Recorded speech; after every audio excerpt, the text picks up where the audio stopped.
Good afternoon, all of you. Welcome back to the math session. Today, the topic that we would be covering is proportion. Proportion is in continuation with the ratio.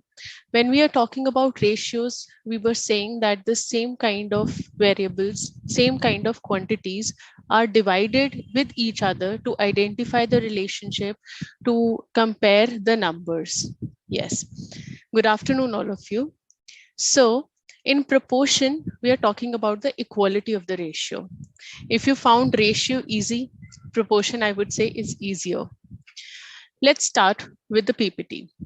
So proportion, as I told you, proportion is talking about the equality of the two ratios. So if A is to B and C is to D, these are two ratios. And if they are equal, we call them to be proportionate. They are in proportion. So it's something like this. Say, if X is to Y is same as P is to Q, then X upon Y is same as P upon Q. And this is known as proportion. Yes, the notes will be provided to you, Kushal. Then, because we are talking about equality of the two ratios, the proportion is expressed either as equal to sign or we represent it with the double column. So A is to B is proportionate to C is to D, means A and B as a ratio is equal to C and D as the ratio. If they are equal, we can cross multiply and get another relationship. That is A into D is same as B into C. That is what we get here. Yes? Okay. It's unit 1 only, Sakaldeep. It's unit 1. And we are talking about the second chapter of this unit. All right. So the example here is, say, for example, we have 11 is to 13.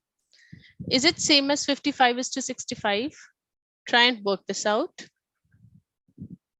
11 is to 13 and 55 is to 65. Express this ratio in the simplest form. That is 5 11s are and 5 13s are. We divide the numerator and denominator by 5. We get the simplest form, which is again same as 11 is to 13. So these are termed as proportion. This is the simplest mathematical example of proportion. All right. Then, for example, again, another example I'll take. Say if I am able to buy one notebook for 100 rupees, the cost of 5 notebooks would be 500 rupees. So if the number of notebooks are in some ratio, that is 1 notebook to 5 notebooks, they are in ratio, the cost of notebooks will also be in the same ratio. That is what we call as proportion. Proportion होता है जब आपके ratios equal हो जाते हैं, उसको हम proportion कहते हैं. Is that okay? Yes? Yeah, good. Another example, like number of employees 5 is to 12, then the daily wage paid by the organization, daily total wage to employees paid by the organization is 5,000 is to 12,000. So this is an example of proportion. The ratio notes are uploaded or you will be getting soon on your portal itself. Don't worry. Next, we'll go to the concepts of proportion. Don't worry about ratios. Don't worry about the notes. You will be getting all of them. Okay. All right. So now talking about the concepts. Yes. Good. Now I'm getting my answers. Now I'm getting my active students back. Yes. No problem, Bhavna. If you could not answer MCQ assessment test question, we can discuss them here. We can discuss all your problems here. All right. Okay, so there are 4 terms. For example, these are the terms for the proportion. When I said A is to B is in proportion of C is to D, then A, B, C, and D, all of them are known as terms. And in the sequence, in the order itself, we call them proportion, like first term, second term of the proportion, third term of the proportion, and fourth term of the proportion. Or D is known as fourth proportional. So the ones which are in the corners, the ones which are in the ends, they are known as extremes. These are known as extremes, right? Then the ones in the middle, they are known as means. Okay, before I go further, I think a lot of questions are coming regarding the ratio. Shresht, we have already discussed a lot of questions of ratios, the numericals that are there in your study material in the last class itself. Last half an hour are dedicated only for the study material questions. So even if you have any for today also, after completing proportion, we can discuss them again here. For any kinds of doubts you have, we can discuss them here. Okay? And don't worry, I am explaining both majorly in English, but in case for the students who are finding it really very difficult, I am just repeating for once or twice in Hindi as well. But please bear with me and do not get anxious about the fact that I'm teaching in English or I'm saying something in Hindi. If I'm saying something in Hindi, that is absolutely same what I'm talking in English. And if I'm saying something in English, that's same what I'm repeating in Hindi. So don't worry about the language part also. Your notes will be available. Don't worry. And let's get back to the topic. Excuse me, madam. Yes, sir. Good afternoon. Good afternoon, sir. I would request all the students, please follow whatever the madam is teaching, and first listen carefully all the properties and contents, whatever belongs to the properties. First listen carefully, then and any queries between that last only you can ask after completing the madam's section, madam's half an hour section. I request all the students. Madam is delivering most of the contents from the study material only. She is doing from the all exercise sums only. Even the exercise sums and the notes are also from the study material itself. So don't worry, even if you're studying from the study material itself, you're not missing out anything. There's nothing special or different. Even if it is there, you are there already in the class, you will be understanding from the class itself. Please listen carefully. Then after you raise your questions. Yeah. Okay, thank you over to madam. Thank you so much. Okay, so coming back to the topic. So we were talking about the proportion. I'll quickly repeat for those who have joined late or joined now. When we are talking about ratio was the relationship between two or more, numbers or the quantity of the same kind. And when the ratios are equal amongst each other, then it is termed as proportion. The four numbers or the equality of the ratios, the numbers, the antecedents and the consequence which are having the relationship, yes, these are known as terms, and in the order of their appearance itself, we call them as first term, second term, third term and fourth term. The ones which are in the corner, the ones which are at the extreme end, they are known as extremes. And that is A and D, they are extremes. And the one which are in between, they are known as means. So consequent of first ratio and antecedent of second ratio, they are mean. And here antecedent of first and consequent of second ratio, they are extremes. So in the simplest of the language, the ones which are in the corners are extremes, the one which are in between are means. Okay, if you have understood this, I'm going to the very, very simple part of this and very important. That is A is to B if same as C is to D.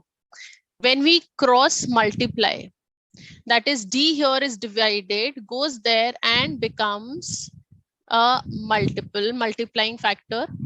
B here is being divided, goes here and becomes the multiplying factor. So this is known as another cross multiplication property of proportion, a very important property, which says product of extremes is same as product of means. Taking you to the second slide. This is the one. Product of extremes is same as product of means. A is to B is same as C is to D. So product of these extremes will be same as product of the means. AD is equal to BC. All right.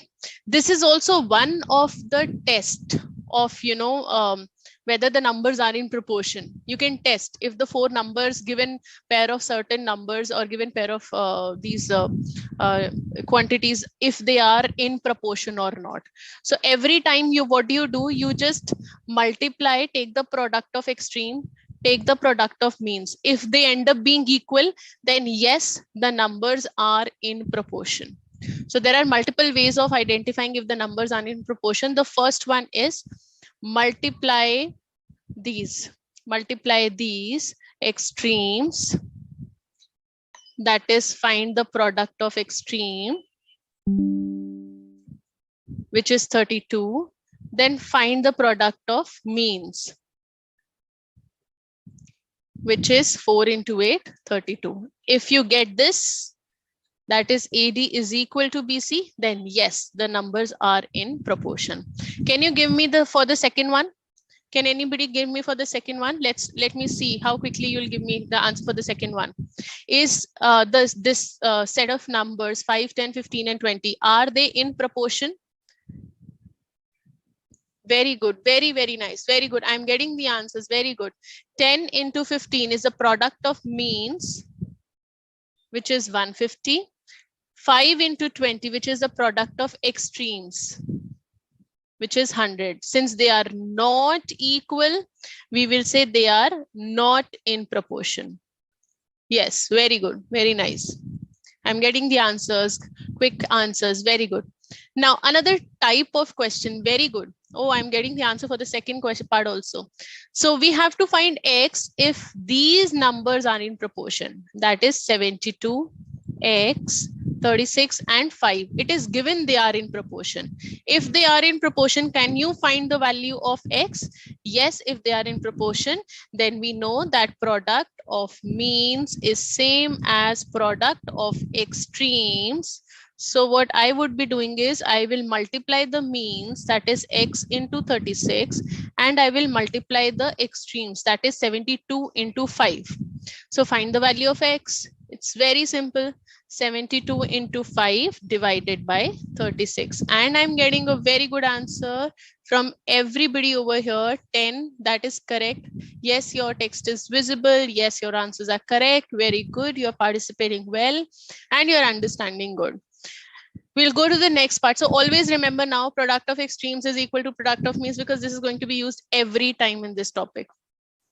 The next part, continued proportion. Now see, what happens is sometimes you're not given the four numbers, rather A, B, and C. You're given these three numbers and they are being set to be in continued proportion. They are in continued proportion. When we call them continued proportion, it means that there are three or more numbers which are so related that the ratio of the first to second, second to third, third to fourth, all of them are equal. Those who have studied mathematics earlier also and have studied the concept of geometric progression can relate to this. But anyhow, even if you have not, don't get confused. Sorry for adding another new terminology here. But yes, the proportion term says when you divide one number with that of second, second with that of third, third with that of fourth, all the time you are going to get equal number. If this is happening, then you can say that they are in continued proportion. That is, if A, B, C are in continued proportion, then A by B will be same as B by C, will be same as C by D. If D is also there, will be same as D by E, and so on and so forth. Like this, it goes on.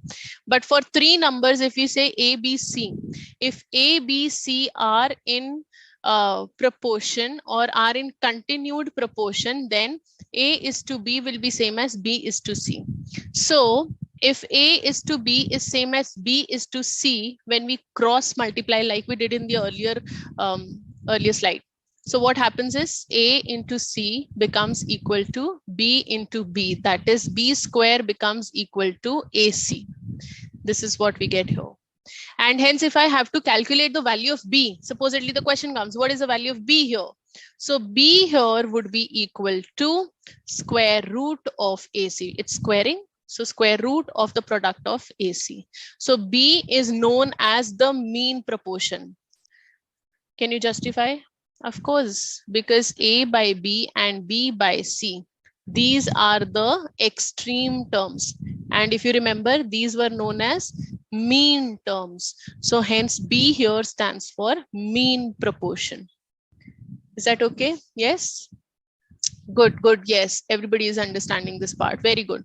So are 12, 24 and 48 in continuous proportion? So can I get the answers for this? Are 12, 24 and 48 in continuous proportion? So what we would do is we would divide 12 by 24. Then we would say 24 by 48. Are they equal?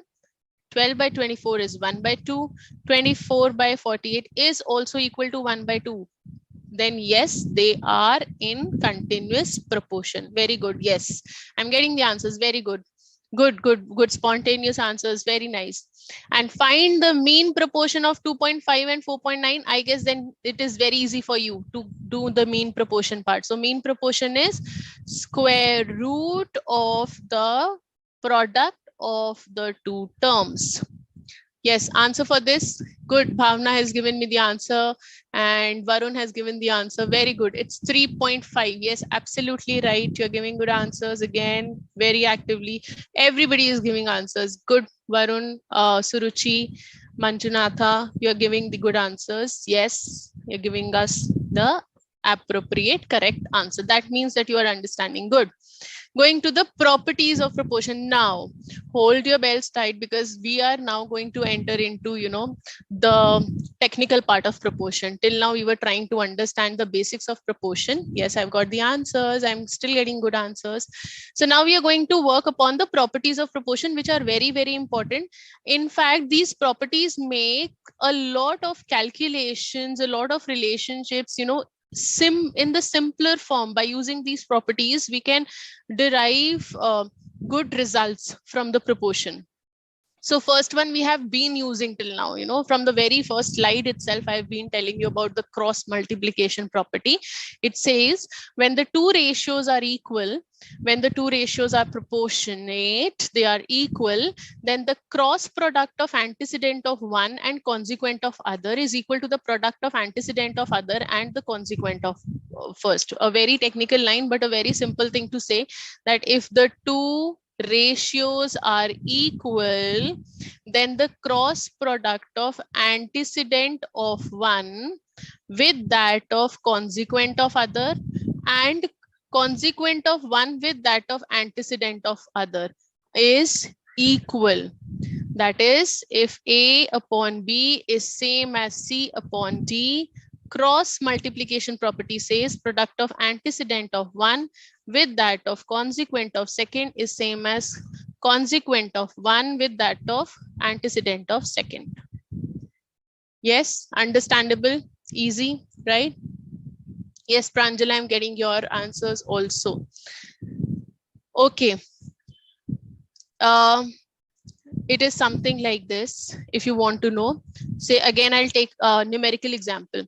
If the numbers are 2:3 and then the other ratio which is equal to 2:3 is let's say 10:15. So what we are trying to say that the product of antecedent of one with that of consequent of other, that is 2 into 15 is 30.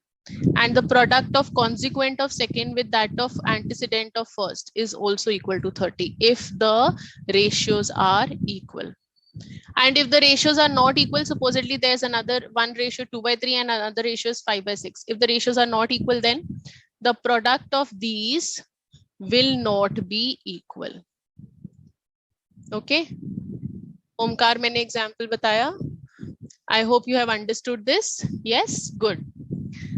This is the first property and the most common property that we have been using till now, right? Now moving towards the other part, invertendo, the second property. The second property talks about inverse or the reciprocal of the ratios. So invertendo says if the two ratios are equal, then their inverse are also equal. That is, if A is to B is equal to C is to D. If A is to B is equal to C is to D, then take the inverse of both the ratios. Inverse of both the ratios. You remember inverse ratios we did in the last class? Inverse of A by B is B by A. Inverse of C by D is D by C. They will also be equal. But then both of the ratios need to be inverted. Always remember, both the ratios need to be inverted. Only then you will be getting them as equal. Okay? So if A by B is same as C by D, then B by A will be same as D by C. Okay? So A, okay, for example, if I'll take the same example, if 2 by 3 is same as 10 by 15, then 3 by 2 will also be same as 15 by 10. Of course, you can see the answer would be 1 by 1.5 for both, right? All right. So I hope this property is clear. Invertendo, when the two ratios are equal, their inverse is also equal. Very good. Yes. The third property, alternando. Just try to remember these names, you know, cross multiplication, invertendo, inverse, invertendo, inverse. Then alternando. Alternando means alternate, alterate, right? So it says when the two ratios are equal, if A is to B is same as C is to D. And if we change the position of one of the of one of the parts of the ratio, that is, if we change the position of antecedent of the second with that of consequent of the first, if we are interchanging their position, the ratios will still be equal. That is, A by C will then become equal to B by D. That's alternando. Fine. Again, I'll repeat. It looks like this. Like you have 3 by 5 as one of the ratio. Let us take it as A by B. Then you have C by D as, we'll take some other ratio, 21 by 35, supposedly. Are they equal? Are A is to be equal to C is to D, right?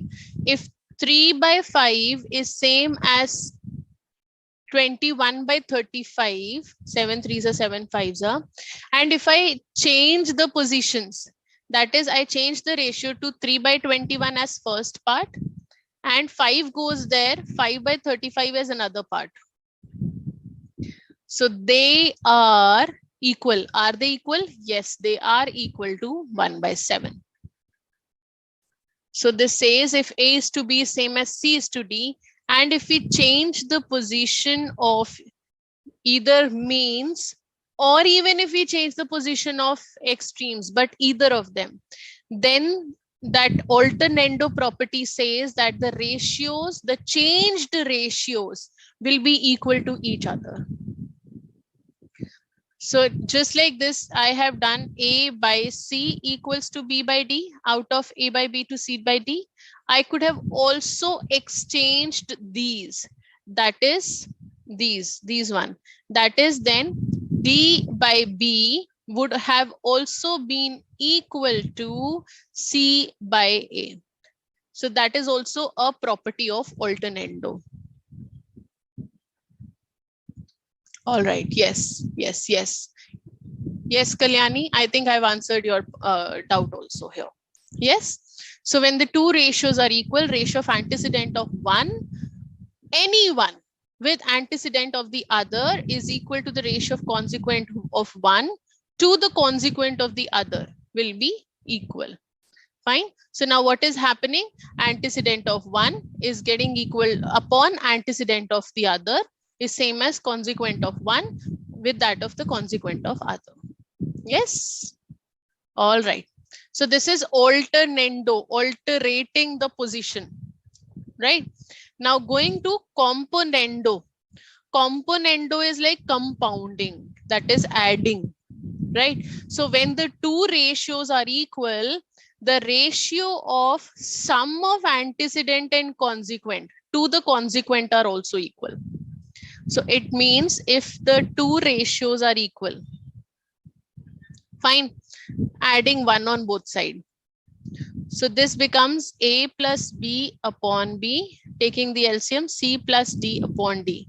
This is the property. This componendo says when the two ratios are equal, if the two ratios are equal,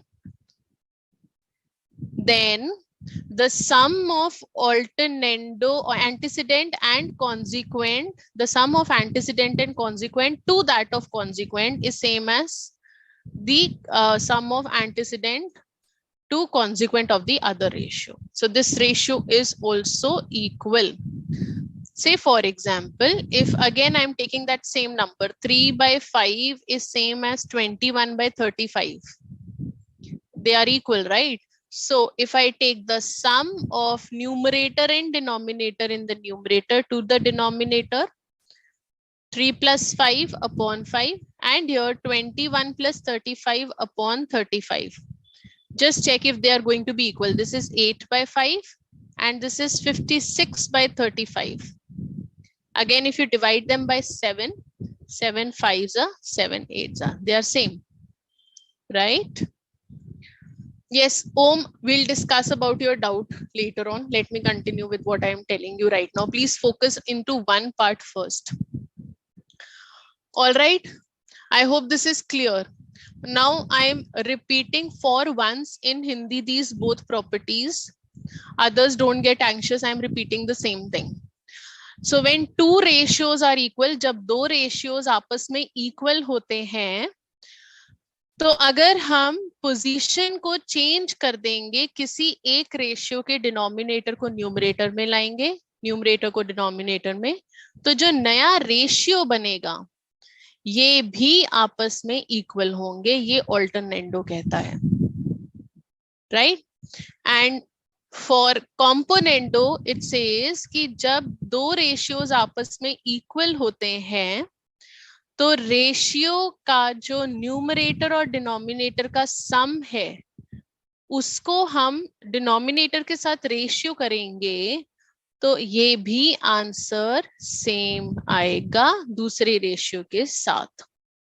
so the sum of the ratio of sum of antecedent and consequent to consequent are going to be the same. Is that okay? All right. Om, Prince, I will explain your doubt later when I'll finish this topic. Please don't write the same doubt again and again. I will address it. Don't worry. Mean proportion of 2.5 into 4.9 we have already got as 3.5. So don't worry. Yes, repeating the properties very quickly before I go further. I'm just repeating, trying to repeat the properties that we have done till now. We talked about invertendo. Invertendo says if A by B is same as C by D, then B by A is same as D by C. I hope that is the first part you have understood. The second one says alternando. Alternando says if A by B is same as C by D, cross multiply or cross exchange the position of either of the alternando and either of the antecedent and consequent, then you get D by B as same as C by A. In short, it says that consequent of one with that of the other and antecedent of one with that of the other, those ratios are also equal to each other. Then the third one is componendo.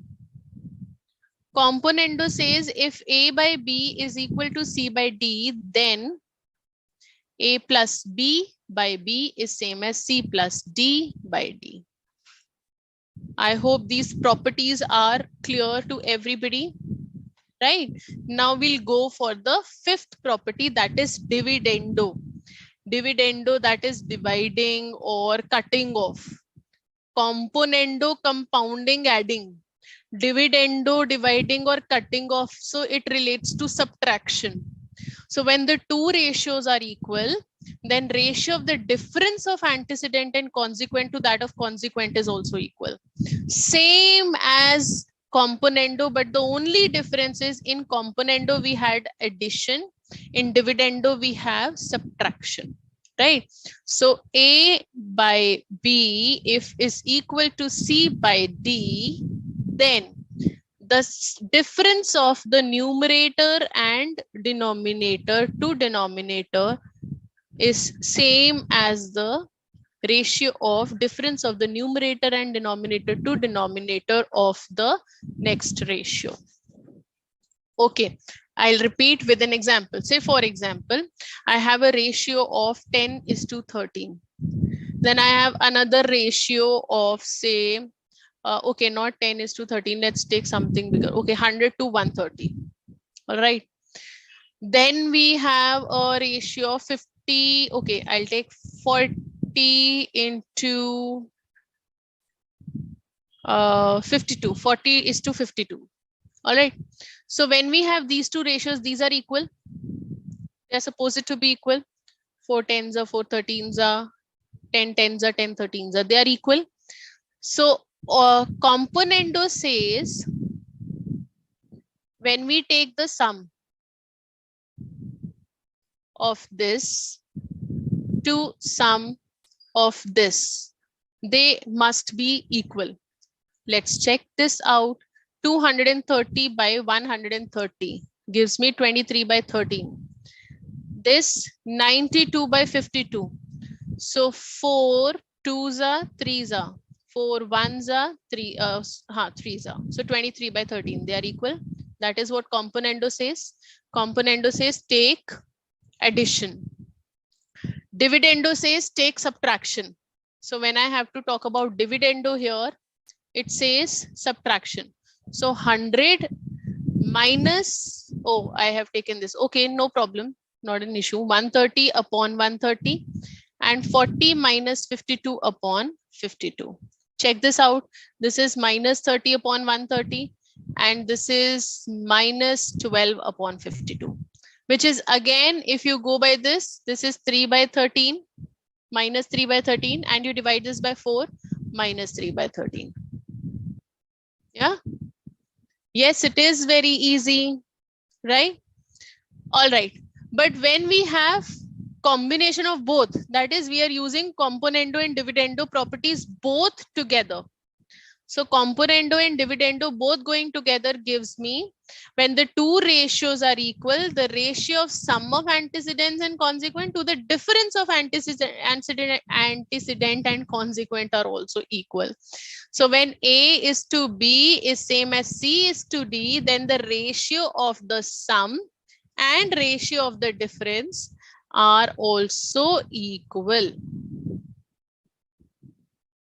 Right? Understandable?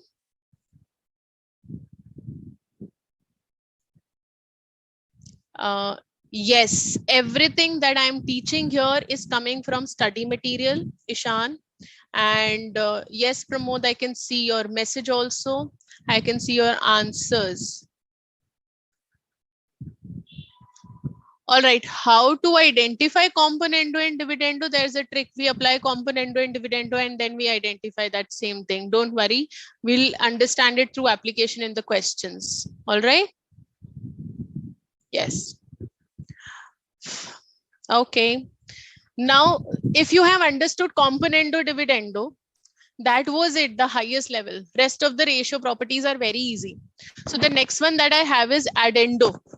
Addendo is a very easy property. It says if A is to B is same as C is to D, Then I'm taking the simpler part. Then the sum of antecedents, the sum of consequent ratio, they are also equal to these individual ratios.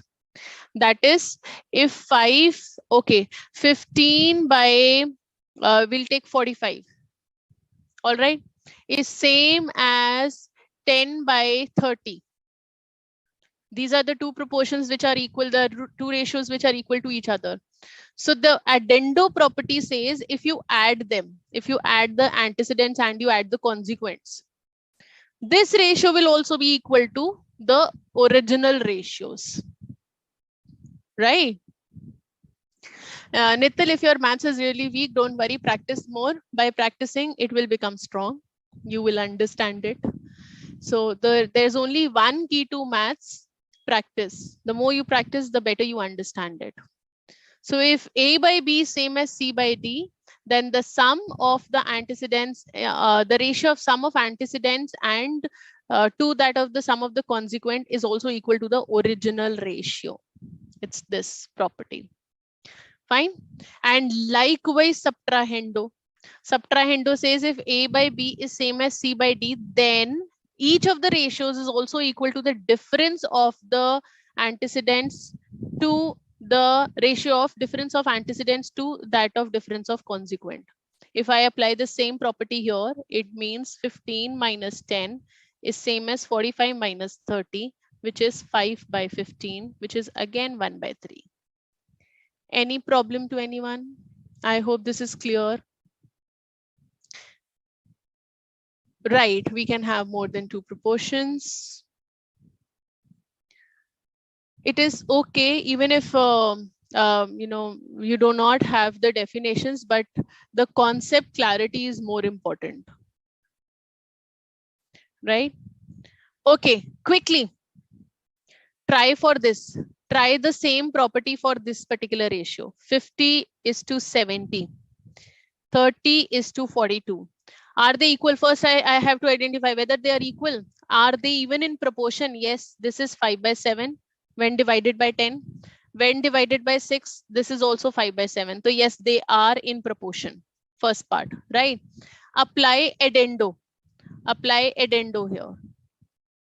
So 50 plus 30 upon 70 plus 42 gives me 80 upon 112. Fine. 65s are 16, sorry, 16 5s are 16 7s are. Or you can also simplify, whatever number or table you know better, you keep on dividing this. So is also equal to 5 by 7. You apply subtrahendo. So 50 minus 30 will be same as 70 minus 42, 20 upon 28. Again, 4 5s are, 4 7s are. Yes, I'm getting answers. I'm glad that I'm getting answers. People are calculating along with me. Very good, Prachi. Thank you, Kushi. You are giving me the right answers. Yes. All right. Okay. So we are done with the properties. So quickly, we are done with the properties. So if you want, I may repeat the properties that we did till now very quickly for you. So we talked about proportion. Proportion means equality of the ratios. That is A by B is equal to C by D. Then the concept here says A, B, C, and D. These are first term, second term, third term, and fourth term represented. The extreme two terms are known as extremes. The mid two terms are known as means. So there's a property of cross multiplication or a cross product rules which says product of extremes is same as product of means. Using this property, we can also identify if the given set of numbers are in proportion or not. So if by multiplying with the given set of numbers, if you are getting a product of extreme equal to means, if the product of extremes is equal to means, then they are in proportion. If they are not equal, then they are not in proportion. That's how we identify the proportion thing.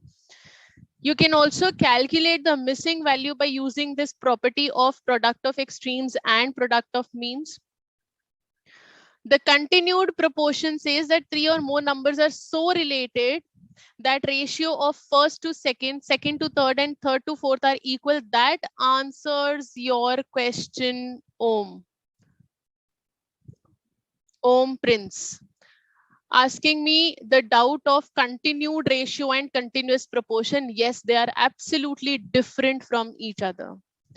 Continuous ratio means when you have a relationship or a comparison between 3 or more components.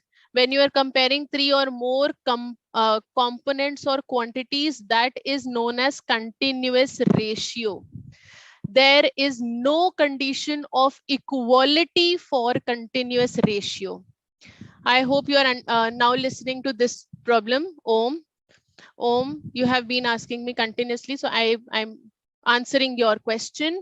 A is to B is to C is to D. That is, you are dividing the profit amongst these. Say supposedly you are 3, 4 partners in a firm, sharing profit in the ratio 2 is to 3 is to 4 is to 5. So there is no condition, no requirement of equality between the terms. No such condition is there. So continuous ratio is simply you are relating 3 or more quantities with each other, comparing them with each other. That is how we get continuous ratio. But when we use the term proportion, there has to be equality. So for the 3 terms to be in proportion, the ratio of A is to B, B is to C, and thereafter must be equal to each other. So continuous ratio may or may not be equal, but continuous proportion, continued proportion means there is an equality between the ratios. I hope this is understandable now, Om Prince. Yeah, thank you so much. Thank you for waiting this long. Or yes, Jimly, your answer is visible. Then we talked about the properties of proportion. The first property of proportion is cross multiplication. The cross multiplication property says if A upon B is same as C upon D, like any other mathematical expression, you can cross multiply them, or you can take one item of the RHS to LHS with the opposite mathematical expression. So A is multiplied with D here, which was divided in the other side, and B being divided here goes there and gets multiplied. So A into D is same as B into C, which again gives me that same relation, product of extremes is same as product of means. Okay, so Diksha Agarwal is asking 2 is to 2 is to 3 is to 3 is to 5. Are this continuous ratio? Yes, they can be continuous ratio because we are only talking about the relationship of the division of something, you know, between 2, 3, 4, 5 quantities, right? But when we are talking about continued proportion, there has to be equality. Like if it is 2 is to 2, then the other one has to be 5 is to 5. Only then you will be in the continued proportion, right? That all the proportions, all the ratios in the proportion must be equal. But then again, 2 by 3 is not equal to 2 by 2. You have to see that. So don't get too much deep into it. You know, you are trying to make it complicated. You're trying to make the simple concept very complicated. Don't get too much detail into it. So coming back to the properties of proportion, the first one is cross multiplication, which is saying product of extremes is same as product of means. That is what cross multiplication gives me as a result. Invertendo. Invertendo property says if A upon B is same as C upon D, then B upon A will be same as D upon C. That is, we will inverse both the ratios, then they will again be in proportion. Alternando says when the two ratios are equal, then you can alterate. You can change the position of one of the antecedent with that of the consequent of the other, so that we get antecedent of one and antecedent of other as one ratio, and consequent of one and consequent of other as another ratio, and these are also going to be equal. That is what we say. Right? So alternando says alterating the position, and then the ratios would be equal. And then Componendo says when the two ratios are equal, the ratio sum of antecedent and consequent to that of consequent are also equal. So when A by B is equal to C by D, then A plus B upon B is same as C plus D upon D. All right. Dividendo says subtraction. When the two ratios are equal, the ratio of the difference of antecedent and consequent are to that of the consequent are equal. That is, subtraction to the ratio individual are equal. And componendo and dividendo says that applying componendo in the numerator, dividendo in the denominator. So if A upon B is same as C upon D, then the ratio of componendo, sum of the antecedent and consequent, to that of dividendo, that is difference of antecedent and consequent, is same as for the other ratio, sum and subtraction. Is that okay? Yes. All right. Addendo should be very clear. If the two ratios or two or more ratios are equal, then all the sum of antecedents, the ratio of all the sum of antecedents to that of sum of consequents are equal to the individual ratios. For subtrahendo, the difference of the ratios, the antecedents of the ratio to the difference of the consequents of the ratio are equal to the individual ratio itself. Right? Now let us practice. Let us practice this. Now you're going to give me some good answers for these questions before we go for your study material doubts. A few questions to practice here. So if A is to B is same as C is to D is same as 13 upon 6. Kindly give me the value for AD is to BC. Kindly give me the value for AD is to BC. If you understand, if A by B is equal to C by D, what would be AD is to BC? Very good. I've got the first correct answer from Kushi. That's 1 is to 1. How? If A by B is same as C by D, we know that AD is equal to BC. All right. And dividing this whole equation by BC, that is AD by BC, will be same as BC by BC. So AD by BC will be equal to 1. Correct. No, no, no, it's not 13 by 6. It is 1 is to 1. Yes, it is 1 is to 1. And some people have also multiplied 13 and 6. That is also correct. That is 1 is to 1. So that becomes 78 into 78. Yes. All right, the second part. Let's go for the second part. It is very clear that you people have understood this.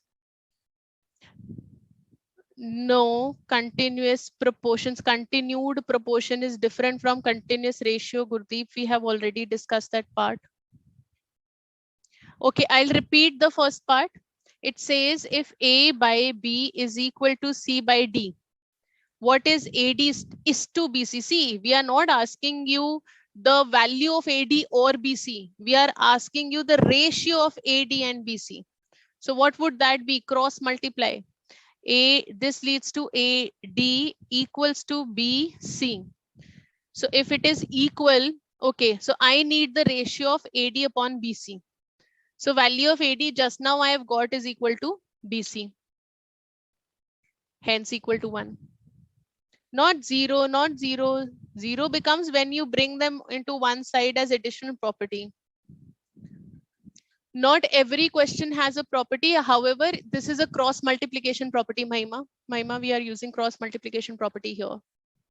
No 0. Anjali, Anushka, Deepti, no, it's not 0. We are not bringing BC here. We are not talking about AD minus BC. Had the question been what is AD minus BC, then bringing it here as a minus item would have given me the answer as 0. But here we are dividing. Ratio means dividing.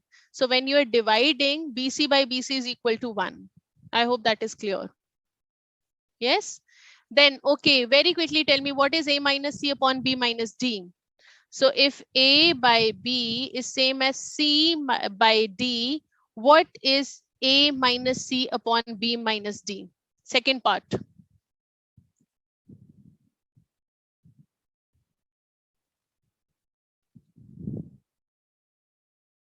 Come on. Second answer is 0.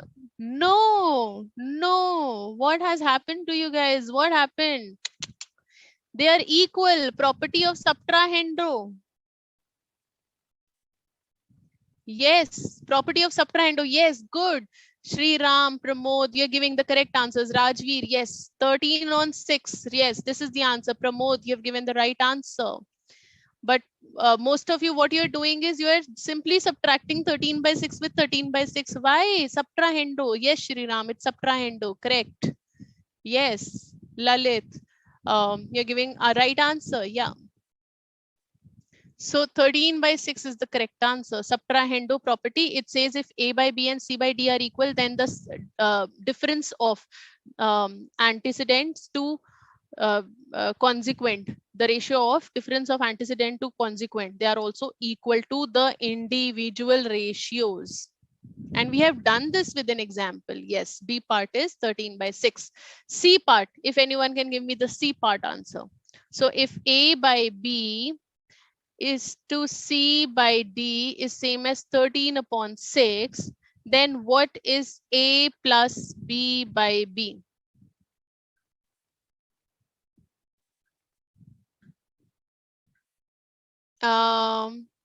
Okay. A plus B by B and C plus D by D now would be equal to 13 plus 6 by 6, which is 19 by 6. Yes, correct. Pramod has given the right answer. Abdul has given the right answer. Yes, you're right. Malay, correct answer. Gaurav, yes, right. Harshita, Vagdevi, Sakshi, Shreya, all of you, yes, you're giving me good answers. Now I am happy. I'm glad you have understood this part. So this is which property? This is componendo. Right, good. And the last part, so this is componendo giving me the answer as 19 by 6. This is 13 by 6. Yes. The last part, dividendo, if A by B is same as C by D is equal to 13 by 6. If I need C minus D, what should I do? I should subtract 1 on both sides. That is what the property says. C minus D by D is same as 13 minus 6 by 6, which is 7 by 6. Yes, yes, yes, correct. And I've got Deep, Sakaldeep, you have given me the right answer. Himanshu, Diksha, Anjali, very good. You have understood this clearly. Yes, dividend Khushi. Lalit have given with the property name also. Rajveer has also written the property's name, that is dividendo. Yes. So with dividendo, the answer is 7 by 6. That's correct. Absolutely correct. All right. Not minus 7 by 6, it's 7 by 6. Yes. Okay, some of you are asking about the second part again. You are confused why it is not equal to 0. See, the ratios are expressed in the simplest form, if you understand. So if I am saying A by B is same as C by D is same as 13 by 6, that doesn't mean that A is 13 and B is 6 or C is 13 and D is 6. It might be like supposedly A would have been 130 and B would have been 60, supposedly. C by D might have been 26 by 12. So if you have to find out A minus C upon B minus D, A minus C upon B minus D would have been 130 minus 26 by 60 minus 12.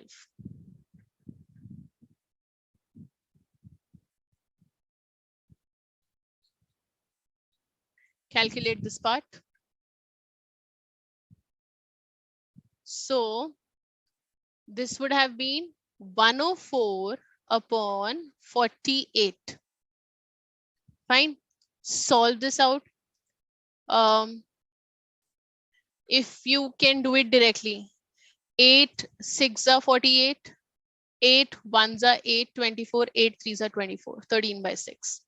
So this is the explanation, basically subtrahendo, that it says when the two ratios are equal, the difference of the antecedent to the difference of the consequent ratio is same as the original ratio itself.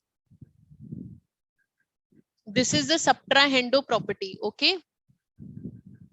I hope now this is clear to everybody why it is equal to 13/6. No.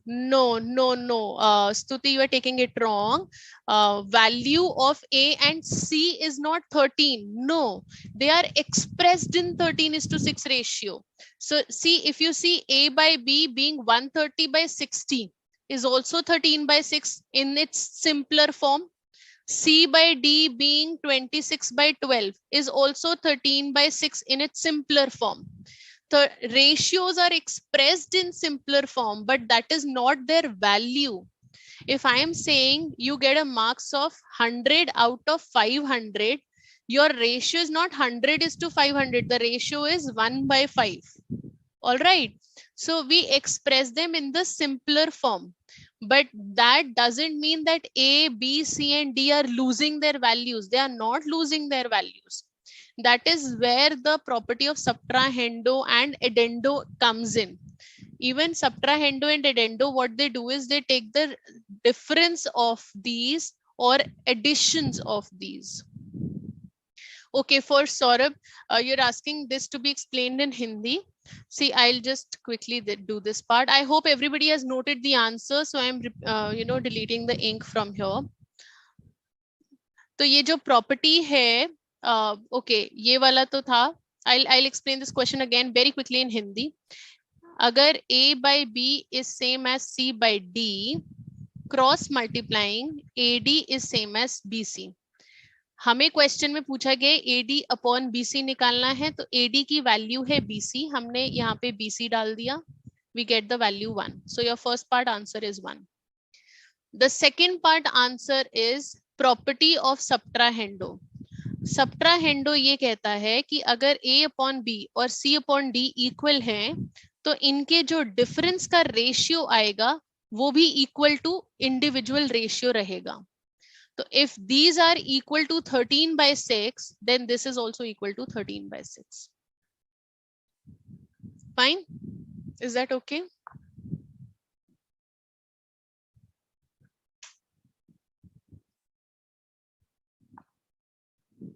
ठीक है.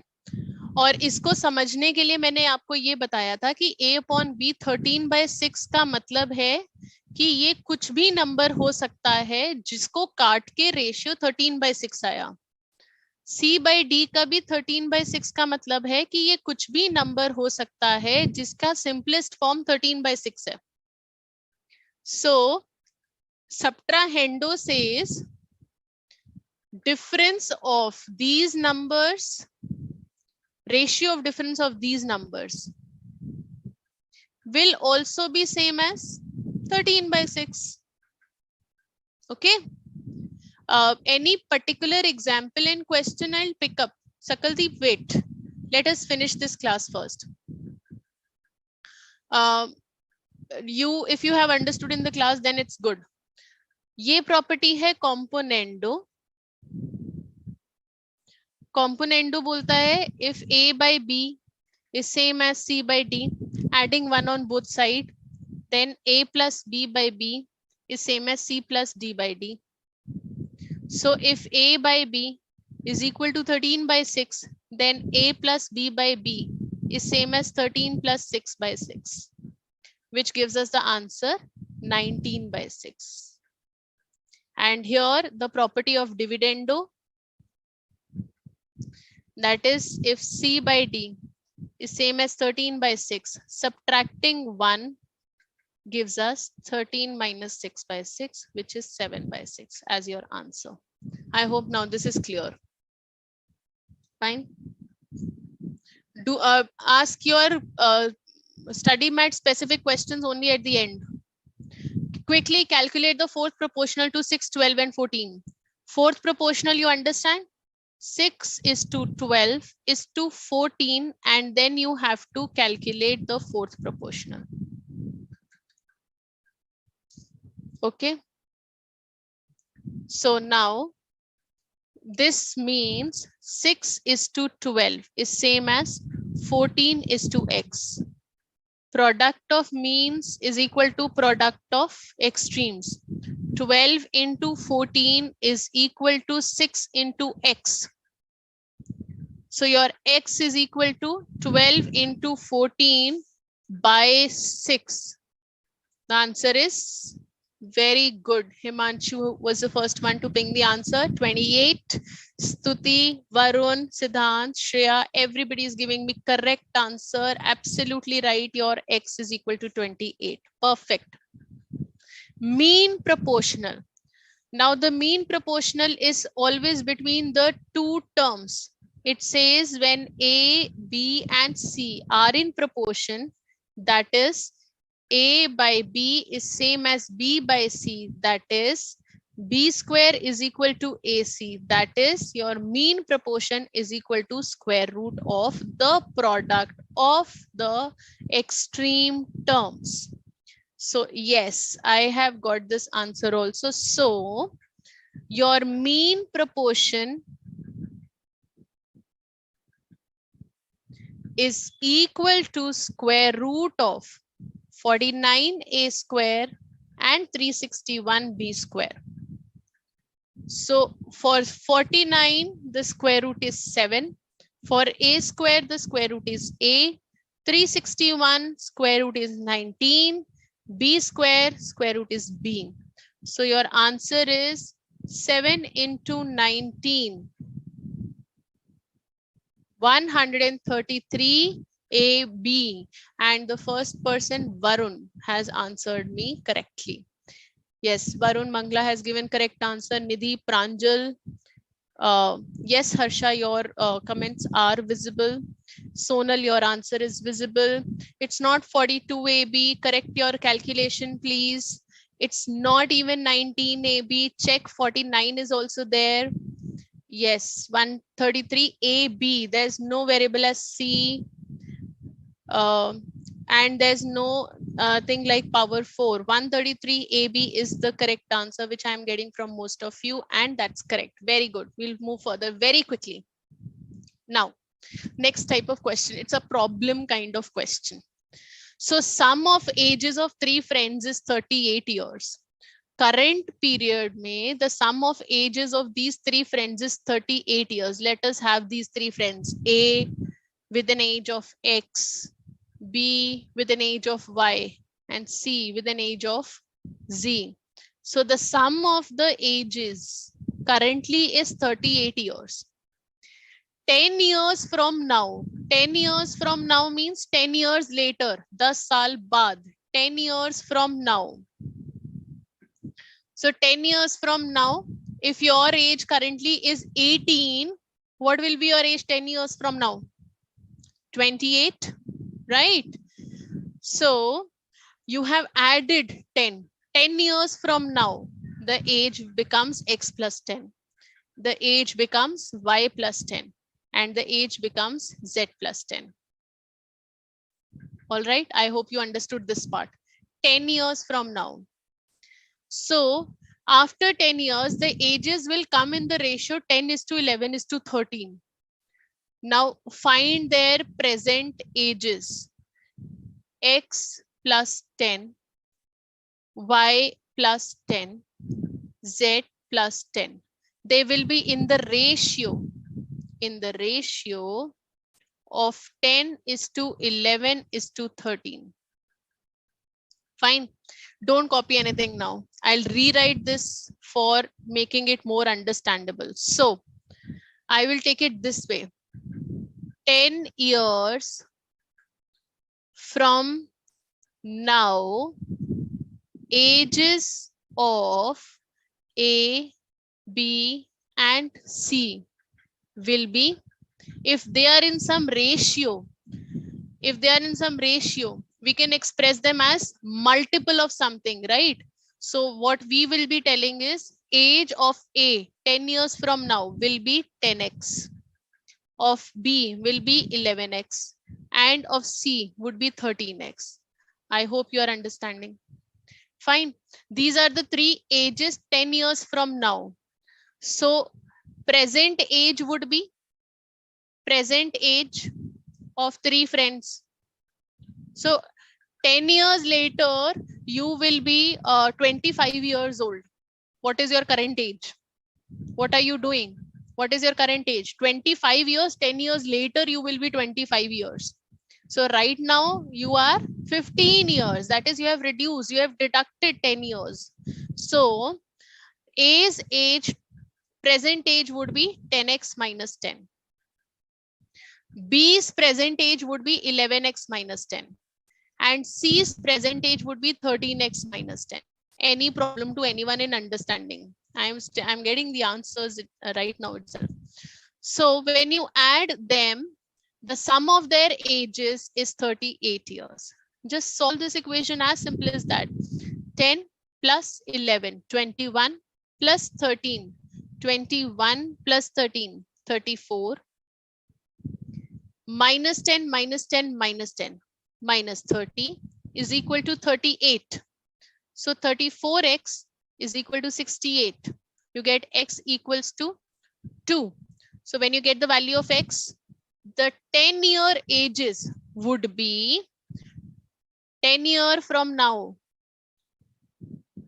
Ages would be 20, 22, and 26. So those who are giving me 20, 22, and 26 as answer, that is the age of 10 years from now. I want in the question their present ages. So present ages would be 10 years reduced from here, 10, 12, and 16. Yes, a lot of you have given me the correct answers. Yes, Himanshu, Pranab, Shriram, Diksha, you have given me the correct answers. Very good. You have been solving along with me. Kirti, yes, I've got your answers. So 20, 22, and 26 are future ages. They are 10 years from now ages. We want current age. Okay.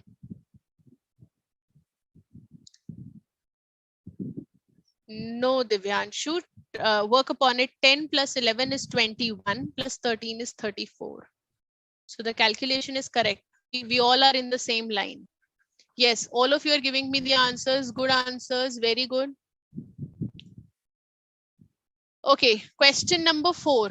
Someone asked this question in the earlier class. In the last class, you asked me this doubt and I told you we'll be covering it when we will be doing proportion. However, I still gave you the hint to cover this question. So this is a study mat question number 30, page 1.14. So this tells me these are the 3 ratios which are equal. They are in proportion. They are equal. And I have to get some value of some equation, some expression. I have to get this value. Yes, Harshita, your answers are visible. Noor Sabha, Udaya Priya, your answer is visible. Okay. Anshita and everybody, why minus? Because the answer that you got was the ages that you took, 10x, 11x, and 13x. They were the ages of 10 years from now. They were future ages. They were the ages when the ages were in some proportion. So we were taking the proportion thing. We were taking the ratio value. So hence we took it 10 years later answer. 10 years later answer gave me the ages of 10 years later. Yes, Jasgun, your answer is visible. Ashdeep, I can see your comments. I can see your answers. All right, quickly now, coming to this question. This is a bit, technical kind of question. We have to solve this to get the answer. When you have been given 2 or more ratios equal to each other, how are we going to treat them? So what we do is we take them equal to some common number. Let us take that common number be equal to k. Because they are all equal to each other. So let the ratio with which they are all equal to each other, let that be equal to k. So your x upon b plus c minus a, if it is equal to k, then x value is equal to b plus c minus a into k.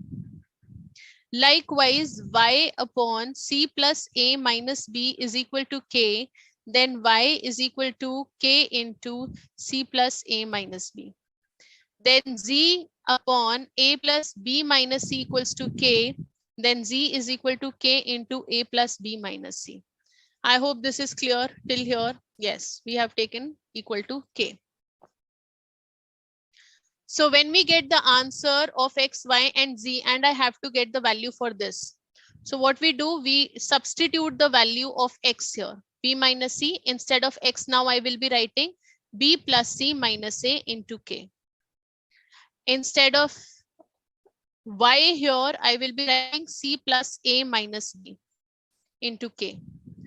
Instead of Z here, Z, instead of Z here, I will be writing A plus B minus C into K.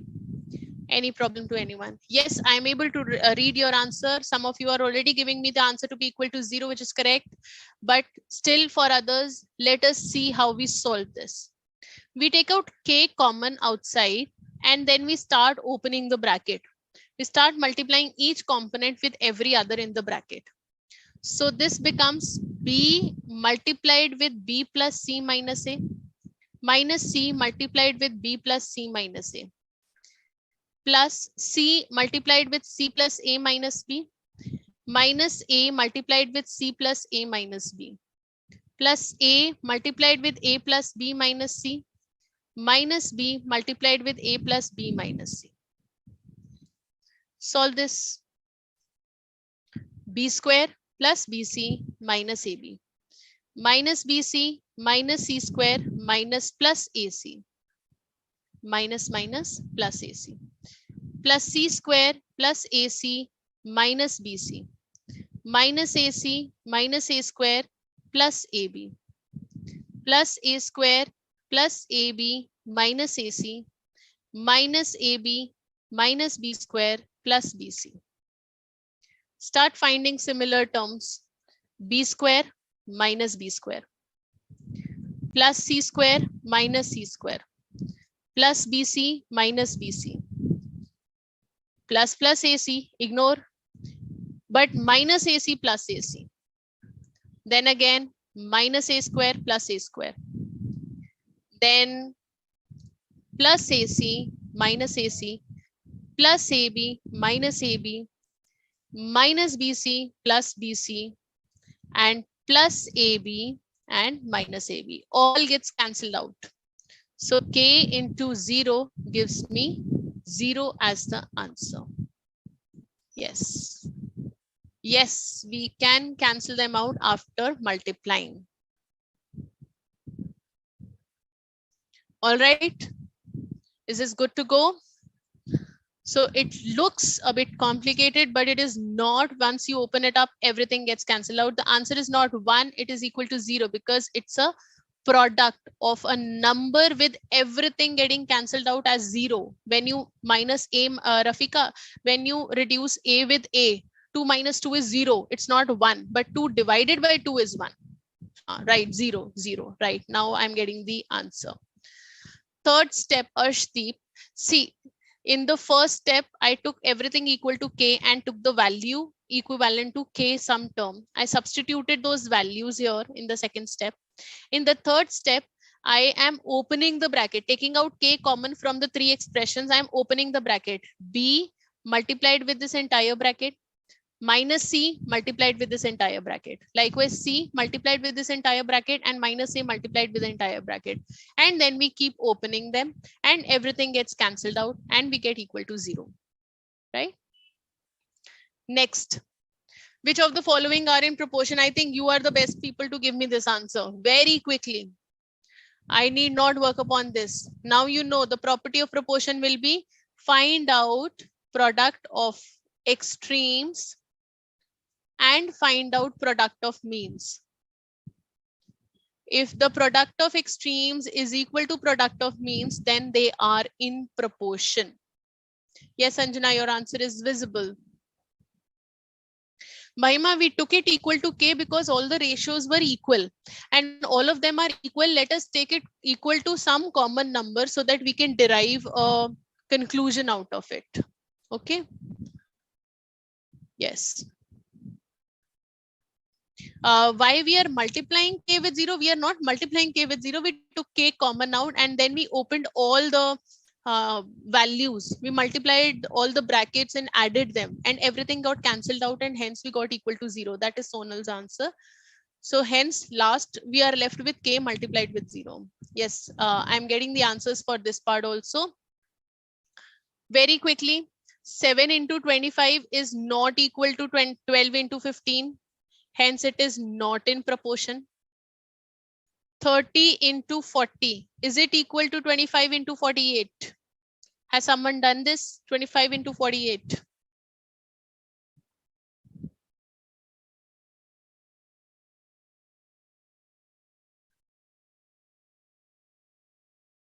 Is also equal to 1200. Yes, they are equal. Yes, they are in proportion. Then 3 into 4, 2 into 5, they are not equal. So they are not in proportion. 6 into 8 equals to 4 into 12. Yes, they are in proportion. It's like this. Yes, very good. B and D are the answer. Most of you have given me B and D the answer. Yes, it's correct. It is correct. Yes, yes, yes. Absolutely right. Very quickly. Going to the 6th question. So if a person of height 150 centimeter stands near the tree and his shadow appears 300 centimeter. So there is this one person whose height is 150 centimeter, but his shadow is appearing at 300 centimeter. Then what would be the actual height of the tree? I don't know the height of the tree. There is this tree standing here, but the shadow of the tree is 700 meters. Any guesses? No guesses, rather the calculation, because it's the sunlight. The concept here is that the sun's rays, when they are sun is on the top of the head, then the angle that is made for the the angle of elevation and the angle of deviation that occurs from the top, it is always the same. So they are in the same ratio, they are in the same proportion. So the height, the perpendicular height with that of the base, they are in the same ratio. So 150 is to 300 should be same as if the height of the tree, let it be h. So h to 700. Yes, a lot of you have already given me the answer. That's 350 centimeter, which is absolutely correct. Yes.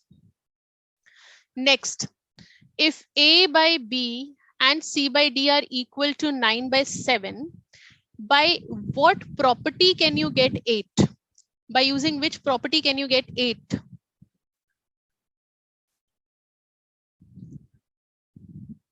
Come on, try this out. I'm waiting for your answers.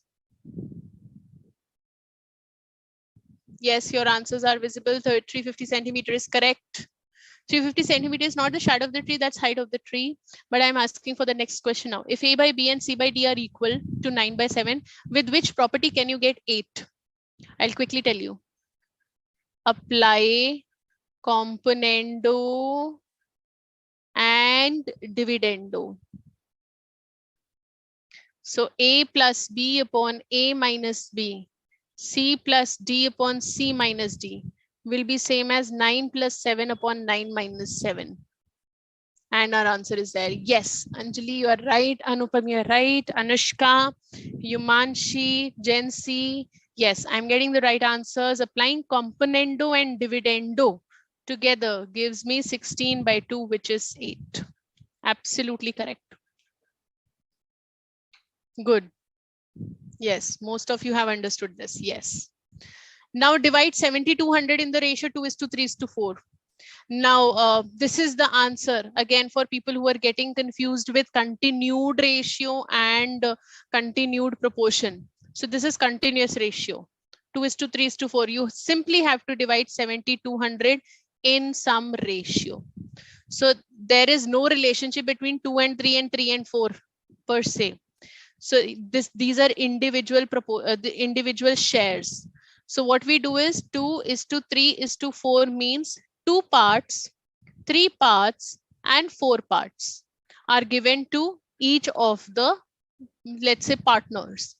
So adding all of them, so 2x plus 3x plus 4x, all the parts should be equal to 7200. So this gives me 9x to be equal to 7200, x as 800. So when being divided, 2 into 800. 1600 is the first part. 3 into 800. 2400 for the next. 4 into 800. 3200 for the next. This is the division. Yes, Kalyani, your answers are visible. 16, 24, and 32. I've got the answer from Stuti, Kushal, Diksha, Jasgun, Pranjal, Rahul, Saurabh. Yes, Deepika, Diksha, and many more. All of you are giving me the correct answers. Ishan, printing mistake. 1800, 2400, and 3600 is not the answer. See, your total amount itself will go up. It's not equal to 7200. You know, there's also another trick. If this is A, B, C, D kind of, I told you, if it is a multiple choice question, definitely you will have the choices.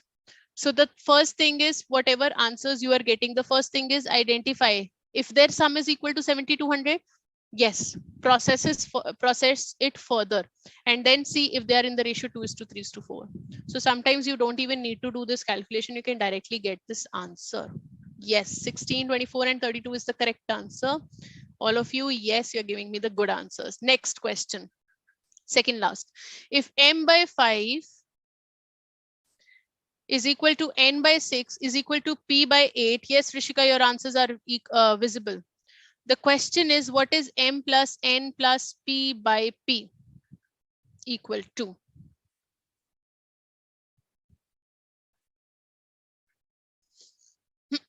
Very easy again. Just look at it. And it is not Addendo, by the way, even if it is, though it is not an Addendo, but yes, you can work through it. Okay, I'll just take m by 5 is same as n by 6 is same as p by 8. Will be same as m plus n plus p upon 5 plus 6 plus 8.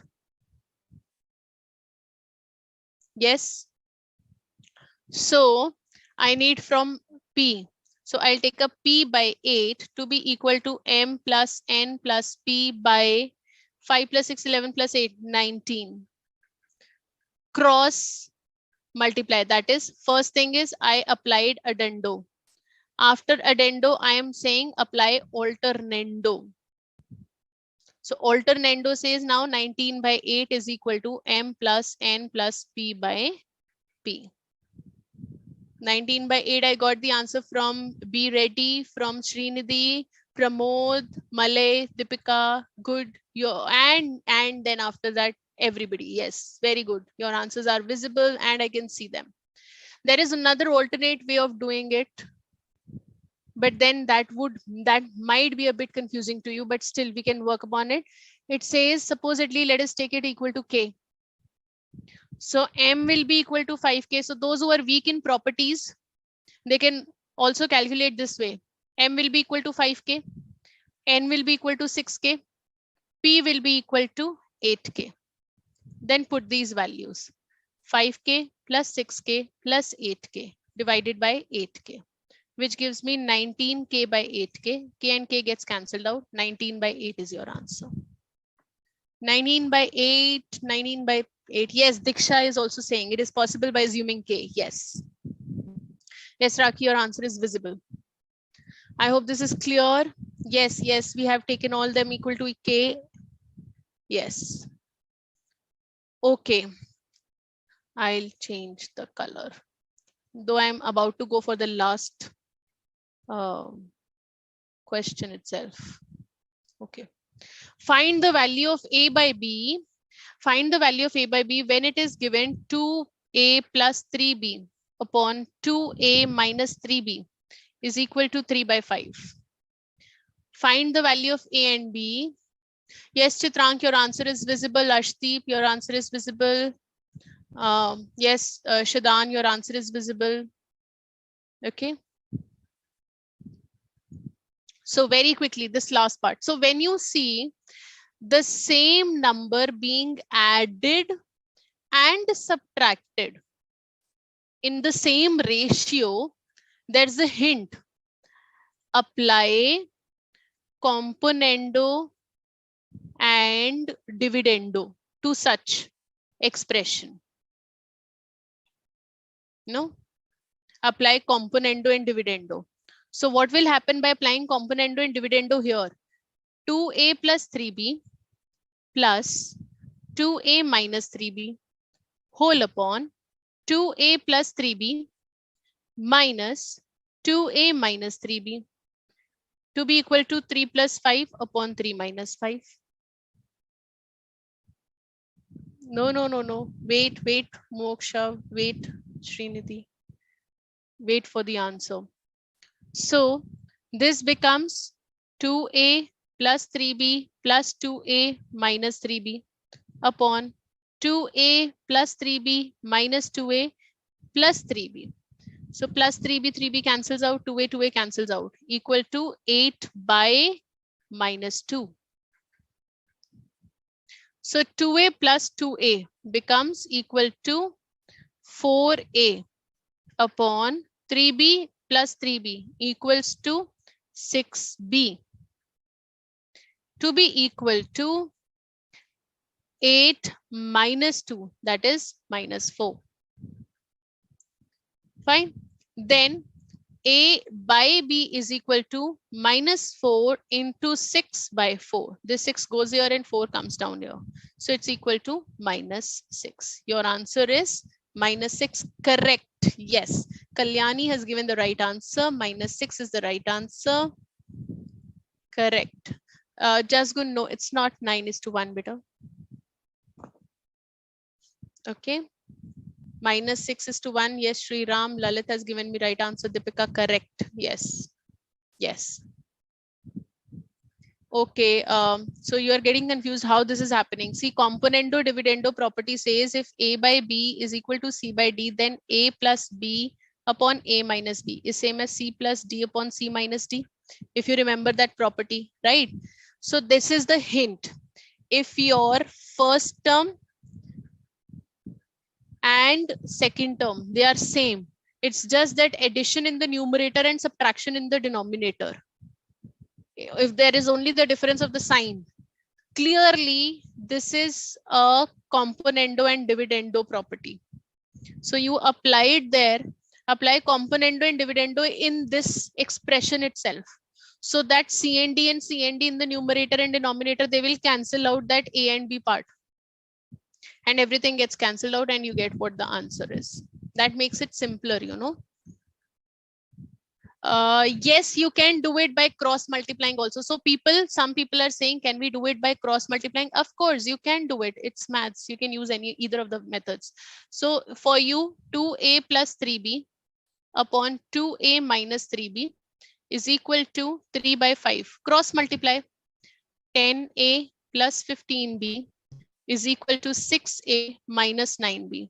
Take all the b's on one side, all the a's on one side.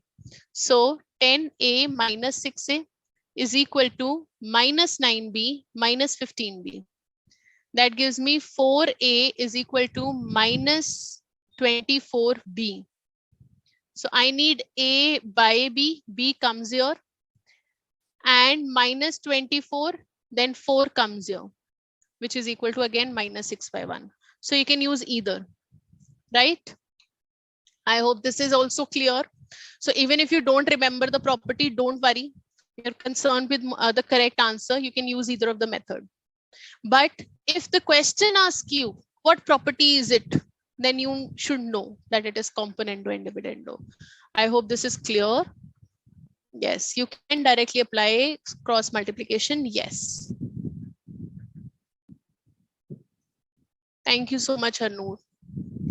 Yes, you can do by cross multiplication. I think most of you have done by cross multiplication. That is why you people are getting this concern. Yes, you can do. Yes, you can do it. Your turn now. Your turn. If there is any problem in the slides that we have discussed today, or you have any problem in the study material also, you may ask. Your turn.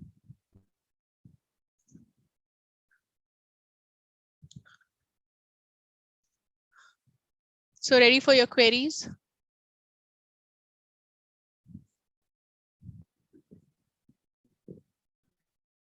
Okay.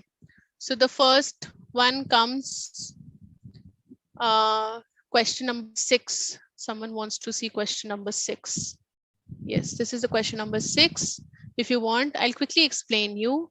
If the height of one person is 150, the shadow is 300, and if the height of the tree we have to find and the shadow is 700, they're going to be in the same proportion. So cross multiply and get the answer of the height. Then someone asked me question number 21 of the ratio in study material. But you have to mention the page number. I'll pick up from there, right? Still question number 21 of the ratio.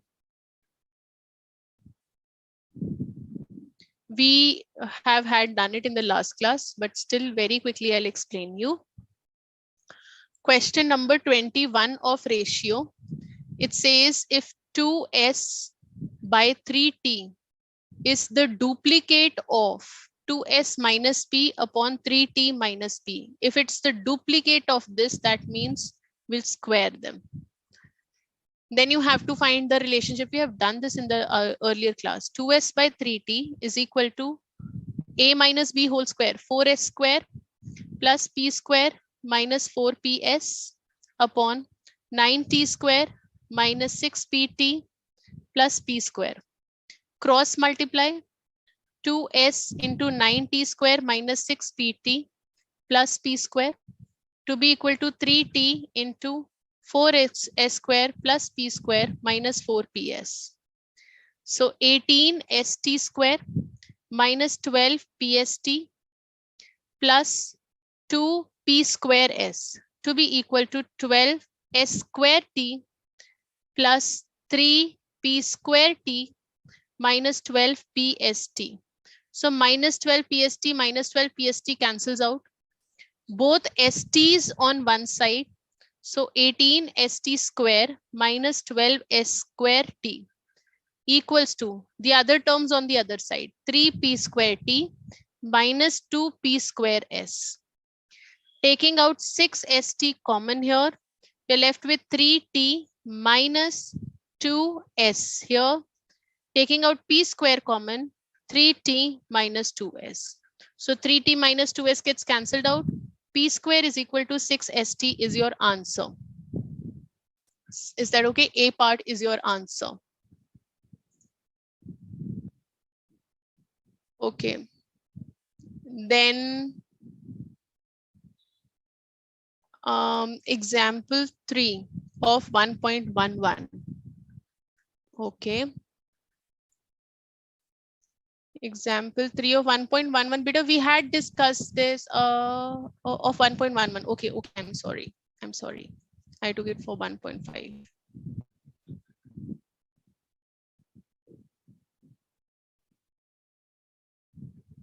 Okay. All right. This is again a very good application based question. Example 3 of 1.11. We'll discuss it. Okay.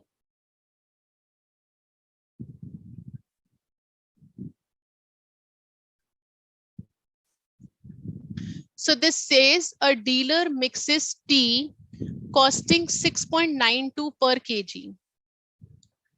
Tea cost 6.92 per kg. With tea costing 7.77 per kg. And sells this mixture. The selling price of this mixture is 8.80 per kg. He earns a profit of 1/2% of selling price. In what proportion does he mix it? So we have to identify what is the proportion based on the cost of the mixture. So we need to find out the cost of mixture first. So cost of mixture would be equal to selling price of mixture is 8.80 per kg. It is 8.80 per kg. 8.80 minus 17%, 17.5% of 8.80. If you understand this, You're trying to find out the cost price. If the selling price is 8.80, it's the selling price, and the profit percentage is 17.5% of selling price. So 17.5% of selling price, 8.80, 17.5% is equal to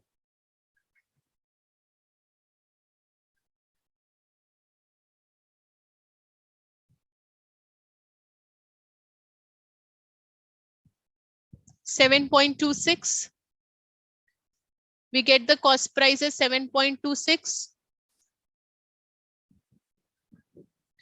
We'll take up all the queries. We'll take up the questions. Focus here. Focus here, please. Focus here. All right. So we get the cost price of the mixture. That is the first part. Fine. So now what we would be doing here is the profit that we are getting. If you can see, profit from first mixture. That is your total cost is 7.26, which has a component of 6.92 and another component of 7.77. I hope you're understanding. So the first difference would be from the first mixture. If the cost is 7.77 minus 6.92, the margin that have increased by adding the difference, the margin that is increasing by adding the difference, it would be how much? Sorry, 7.26. 7.26 is the value of the mixture minus 6.92 was the individual cost. The value addition because of the mixture has happened, and that is for how much? 0.34. And same way, profit from second mixture. In the second mixture, the value is 7.77. That is, there is a loss in the value because you have added a D grade material here. So the loss in the value would be equal to 0.51. So the two mixtures would be, if the first one is taken at 0.34, when you are mixing, 0.34 is the value that has been lost from the that has been added in the first mixture. 0.51 is the value that has been reduced.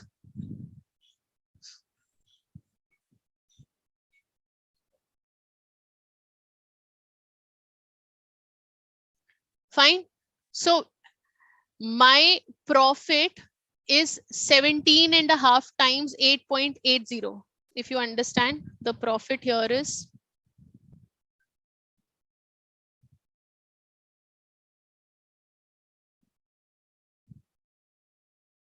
1.54. This is the total profit that I am getting. But the point here is I have to compensate 0.51 value with that of 0.34 here. So the ratio mixture will turn up to be 3 is. Yes, it is minus. See, this is a loss. This loss in the value has to be compensated by profit in this value. So in what proportion should they be mixed so that your overall profit or loss, the loss here is compensated by the profit here, because we are going to reach to a cost price of 7.26 here.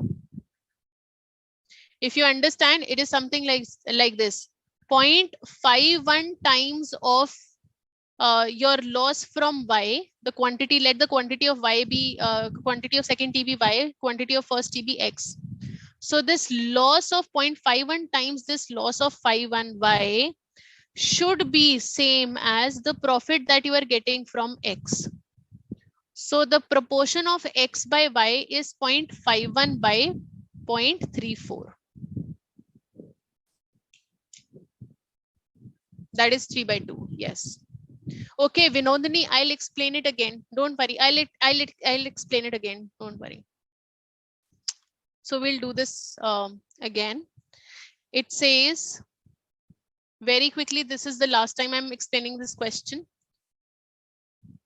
Yes, try to understand it in the different manner then.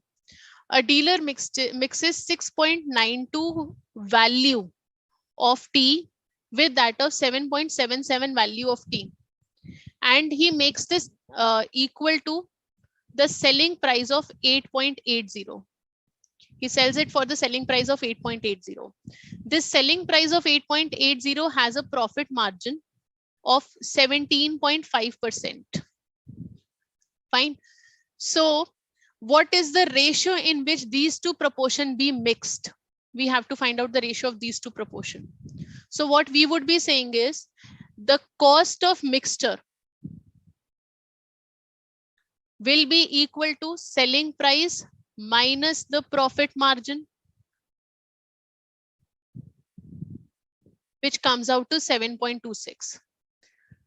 So I am adding, let quantity of first T be X and quantity of second T be Y. So I am adding this value and I'm getting this to be equal to 7.26. I hope you are understanding this now. This value should be equal to 7.26. This X is causing an increase in the value. This Y is led to fall in the value because this was a supreme T. The value is now getting reduced to 7.26. The value is decreasing because of being the degraded quality, right? So what has been increase in the value?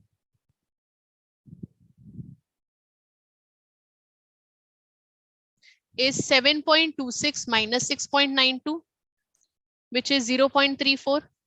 And what is the decrease in the value of T2? That is 7.26 minus 7.77 comes to 0.51.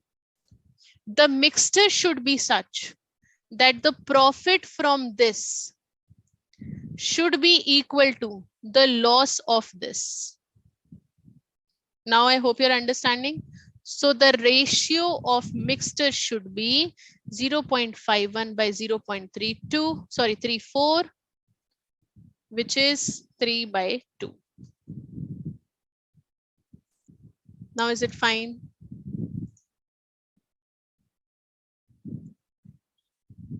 Okay, yes. Okay, I'll take one after the other, please. Fourth in 1B. Okay, fourth in 1B. The number which has the same ratio to 26 that 6 has to 13. Okay, this was example 3. Now I'm removing this. Question number 4. It says, what is a number that has same ratio to 26? Let the number be X to 26 that 6 has with 13. Simply calculate this. That should solve your problem. Cross multiply and that will solve your problem. So this is going to be equal to 26 into 6. Product of means should be equal to product of extremes. So X will be equal to 26 into 6 by 13, 12. Okay, 1.12, page number 12th sum. Okay, page number 1.12, question number 12th. Okay. This says 5x minus 3y upon 5y minus 3x to be equal to 3 by 4. Find the value of x and y. One is you people have already found that way out. Simply cross multiply. Other way is do the componendo dividendo factor. So you can use either of the ways. Cross multiply. I'll do cross multiplication, I guess, because that is easier for you. 20x minus 12y is same as 15y minus 9x. All y is on one side. All x is on other side. So your x by y is equal to 3 by 29. None of these would be your answer then. if the, wait, sorry, it's 27. This is minus here, comes 27 by 29.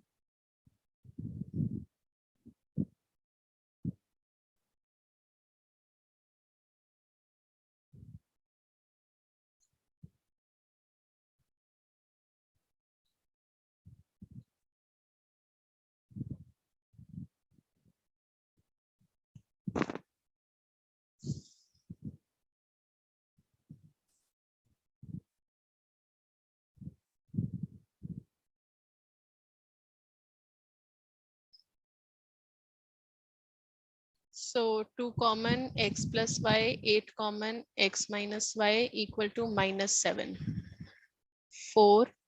So x plus y upon x minus 1 y is equal to minus 7 into 4, 28. Again applying CND, x plus x minus y upon x minus plus y minus x plus y is equal to minus 28 plus 1 upon minus 28 minus 1. So it is equal to 27 by 29, 2x by 2y. Yes, it is 27 by 29. I hope this solves your problem. 27 by 29. I've done with both the methods. The answer is 27 by 29.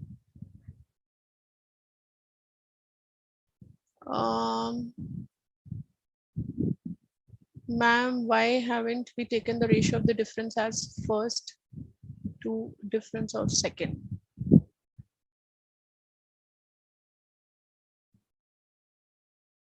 I could not get your doubt itself. Ma'am, fourth one in 1B. Fourth in 1B I've just done. Na? What is the ratio of, it says now, what is the ratio of the number to 26, that of x to 6 to 13? That is what fourth question is, I guess. That's the fourth question. The number which has the same ratio to 26 that 6 has to 13. Okay.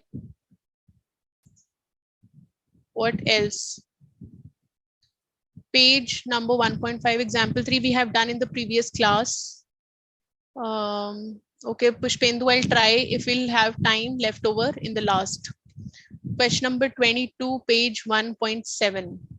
Okay. Page 1.7. But that again is a ratio question and we have done it in the last class. Please, we have done it in the last class. Chalo. I'll pick up both. So question number 22, page 1.7.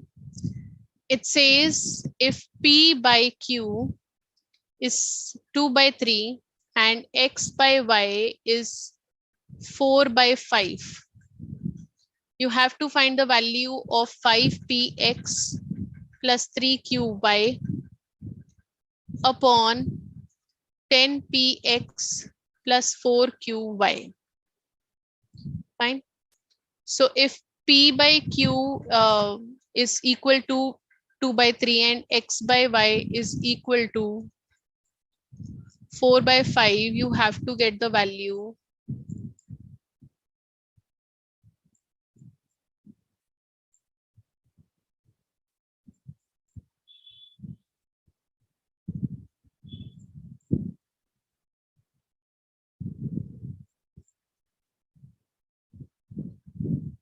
So what we do is we simply compound the ratio. So compounding the ratio means you can simply multiply these two ratios. If you remember, multiply these two ratios with each other. So px by qy is equal to 2 into 4 by 3 into 5, which is 8 by 15. So you have the value of px by qy. Now from here, take out qy common. So this becomes 5px by qy plus 3. Fine. Okay. And same here also qy common, 10px by qy plus 4. Qy gets cancelled out. So it is equal to 5 into 8 by 15 plus 3 upon 10 into 8 by 15 plus 4. Take the LCM. 40 plus 45 upon 15, 80 plus 60 upon 15, 15 cancels out, 85 by 140 divided with the numbers 5 17s are 5 28s are 17 by 28 is your answer here. Fine, which is C part. And one last time I'm repeating example number 3. Example number 3.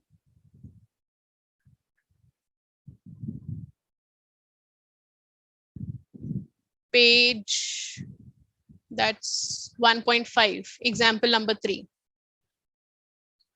See, it says you have to find out the ratio. आपको ratio निकालना है जिसमें total wages increase या decrease होंगे. तो आपने कहा let number of workers original be x. ठीक है, एंड आपको बोला गया ratio of workers reduced. So new workers if they are reduced in the ratio 15:11, that means new workers will be 11 by 15 times x. ऐसा हमने FMR की property में पढ़ा था. अगर ratio x number x is reduced in the ratio 15:11, it means 11 by 15 times x नए worker होंगे. Again, let the wage per worker be y. Original wage per worker be y. And the wage is increasing in the ratio 22 by 25. That means नया wage would be इधर चला गया 25 by 22 times y. So total wage originally कितना था? अगर एक worker, हमारे पास x workers हैं, एक वर्कर को आप y पे कर रहे हो तो आप टोटल कितना पे कर रहे हो? xy. आपके पास 10 वर्कर है, आप 5 रुपए हर वर्कर को दे रहे हो तो आप 50 रुपए दे रहे हैं मल्टीप्लाइंग. ठीक है, ऐसे ही अगर x वर्कर्स है और y रुपीस पर वर्कर पे कर रहे हैं तो xy is the total wage. Likewise, new wage would be equal to 11 by 15 workers हैं और 25 by 22 wage है. So 11 twos are 5 threes are 5 fives are. So 5xy by 6. ये आपका टोटल नया वेज हो गया. So what is the ratio of original wage to the new wage? So it is going to be xy divided by 5 by 6 of xy. xy cancels okay out और ये 6 ऊपर आके 6 by 5 is the ratio. I hope that will help now. Question number 22, page 1.7. We have done. We just now did question number 22, beta. Question number 25, page 1.7 again. Okay, let's see.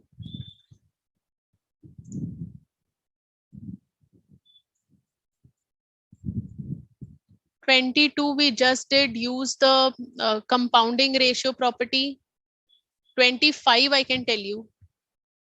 If this is okay, we'll go for 25th question. It says ratio between speed of two trains. There are two trains. Ratio of their speed is 7 by 8. If the second train runs, speed of second train. Speed, what is speed? Distance divided by time. So if the second train runs 400 kilometers in 5 hours, what is the speed? 80 kilometer per hour. What is the speed of first train? So if the speed of the second train is 80, what is the speed of first train? Yeah, बता सकते हैं. This is very easy. 7 into 80 by 8. 70 kilometer per hour. I hope this solves your problem. Okay, then 28th of 1.14. Okay, we'll go for 28th 1.14.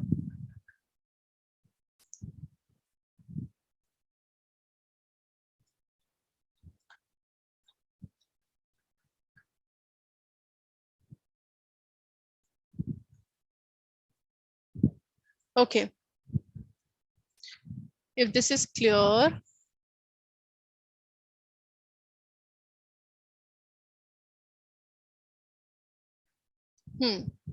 So it says A by 4 is same as B by 5.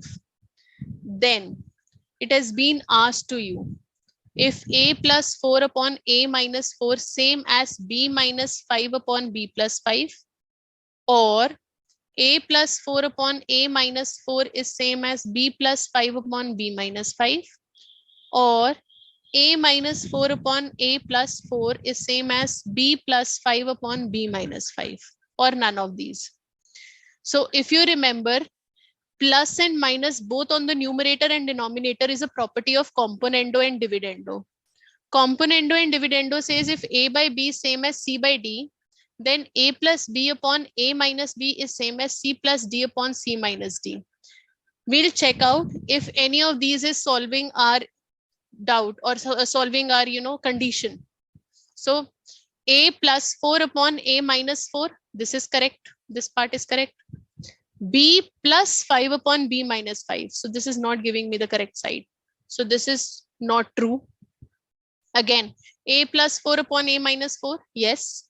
B plus 5 upon B minus 5. Yes, this is true for componendo and dividendo. I hope that solves your problem. The third part is also not correct. Okay. So we are done with the question number 28 also. Or question number 4 done today? Yes. Question number 25. Oh, please, we have done Bhavna. We have just now done question number 25 also. Question, okay, we have done, yes, repeated request. We have done 22nd, we have done. Yes, you must practice additional questions also, Gajala, you're right. Because there also we have a mixed set of questions. You can also ask doubts from there. Yes. Okay. Question number 6 in page 1.12. Question number 25. Bhavna, we have done question number 25. We have just now done the question number 25. Please stay alert when I am solving the question. And even if I'm not solving your particular doubt, if I'm not taking your name, doesn't mean that I'm not solving your doubt. Please, please pay attention. Question number 25 of page 1.7. It is that the ratio of the two train speed is 7:8. Speed of train 1 is to speed of train 2. And we know speed of train 2 is equal to distance upon time. And the distance is 400. Time is 5 hours. That gives me 80 kilometer per hour as the speed of train 2. So when I have speed of train 2 as 80, what is the speed of train 1? So speed of train 1 upon 80 is same as 7 upon 8. Cross multiply 7 into 80 upon 8. That gives me 70 kilometer per hour. Answer C. Please focus here. Please.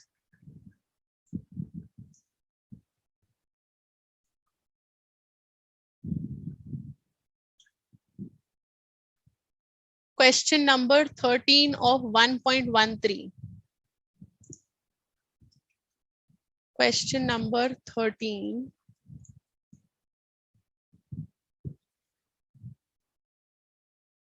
Of 1.13. Okay, that's a good one.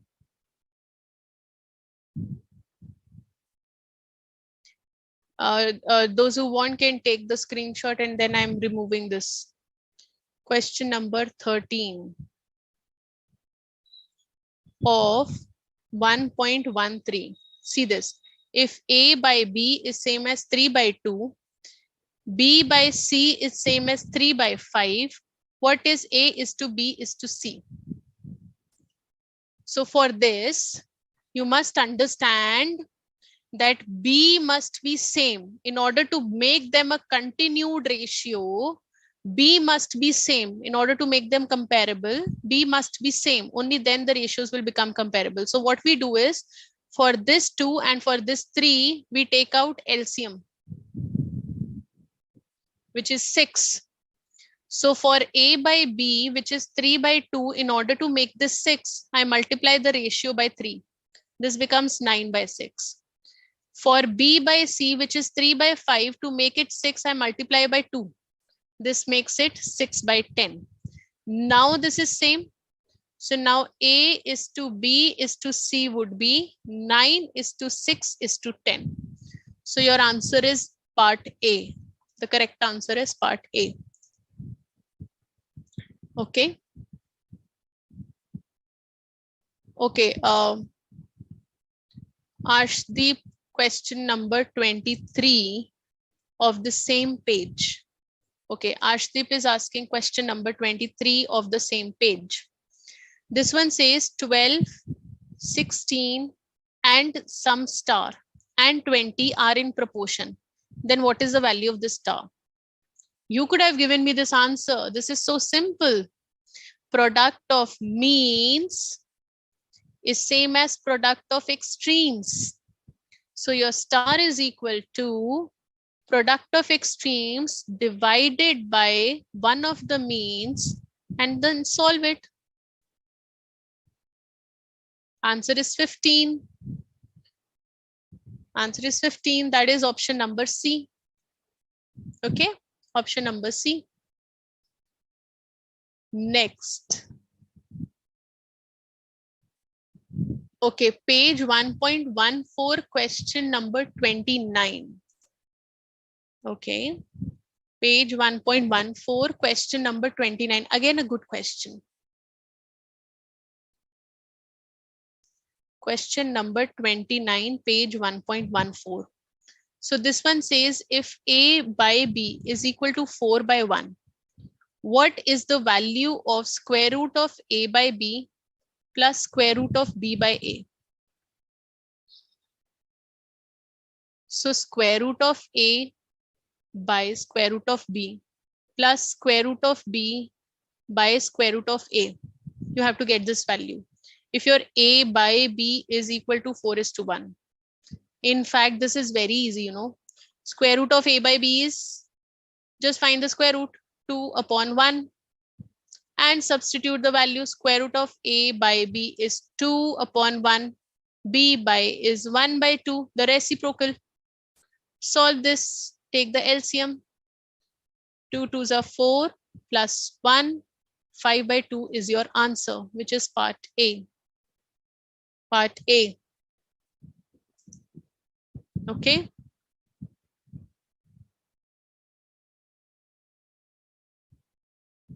Twenty-ninth we have taken.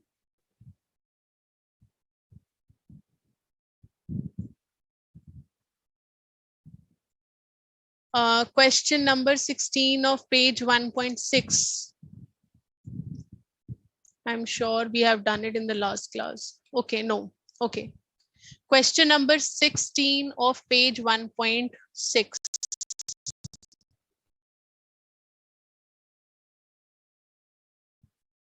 See here on the top of the screen. Anand earns 80 rupees in 7 hours. Anand earns 80 rupees in 7 hours. Pramod earns 90 rupees in 12 hours. We have to find the ratio of their earnings. So in order to find the ratio of their earnings, you have to first bring the denominator to common point. Fine. So if Anand is earning 80 rupees in 7 hours in 1 hour, the earning of Anand is 80 by 7. In 1 hour, the earning of Pramod is 90 by 12. Now you divide them. 80 by 7 divided by 90 by 12 will give you the ratio of their earning. So 80 into 12 by 90 into 7. So 3 3s are 3 4s are 32 by 21. Did I mix the question? 32 by 21. That's A part is your correct answer. A part is your correct answer. I hope that solves your problem. Yes. Ishan, I hope your problem is solved. Then question number 27 of page 1.13 by Prachi. 27 of page 1.13. Okay.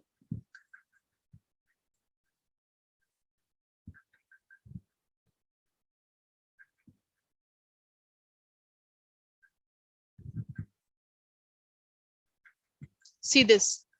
It says two numbers are in the ratio 3:4. So let the numbers be 3x and 4x. Okay. If 6 be added to each of the terms of the ratio, that is, it becomes 3x plus 6 and 4x plus 6. Then the new ratio is 4:5. Okay. Agar do number 3:4 mein 3x or 4x are the two numbers. If 6 is added to both the numbers, we added 6 on both the numbers. Now the new ratio after adding 6 becomes 4/5. Simply cross multiply and get your answer. 15x plus 30 is equal to 24x plus 24. So take all the x's on one side, 24x minus 15x, all the numbers on the other side. 6 is equal to 9x. So your x is equal to 2/3. Once you get x, so your numbers are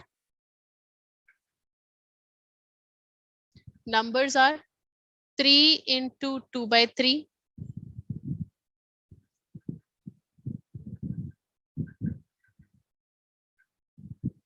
15x plus 30, 16. Okay. Oh, I'm so sorry. I'm so sorry. My bad. My bad. Sorry. This is 16x. This is 16x. So yes, I'm so sorry for this. So this becomes 30 minus 24 equal to 16x minus 15x. So your x is equal to 6. You got x is equal to 6. So your numbers are 3 into 6, which is 18, and 4 into 6, which is 24. So 18 and 24, part C is your answer. Okay. Yes. Question number 30 of 1.14 and 9 of 1.12. We'll take 9 first. That's an easier one. Question number 9. A by 3, B by 4, and C by 7 are equal. You have to find the value of A plus B plus C by C. In fact, we have done this kind of question earlier. You have to find its value. So if apply Addendo here or take it equal to K, whichever way you find it comfortable. So this is equal to A plus B plus C upon 3 plus 4 plus 7. So hence C by 7 is same as A plus B plus C upon 7 plus 7, 14. Cross multiply, alternando. So 14 by 7 is same as A plus B plus C by C, which is equal to 2. So your answer for the question number 9 is 2. That is C part. Okay. That solves your problem. All right. Then we have question number 30 of page 1.14. Question number 30 we just did. We just did in the class. I'll show you. Question number 30 we did. This is your question number 30. I even mentioned it there. So if you remember what we did, we took all the ratios to be equal to k. We took the value of x and y and z. We substituted the value in this expression. We opened the entire expression. Everything got cancelled out with each other. So k was left multiplied with 0 and hence the answer is 0. Okay. Sneh, you asked me. We have done this. Sneh, we have done it in the class. Okay. Then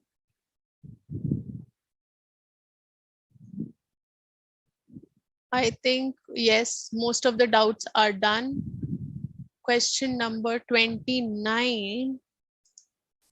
Question number 29 we also did right now. A by b is equal to 4 by 1. Then square root of a by b would be equal to 2 by 1.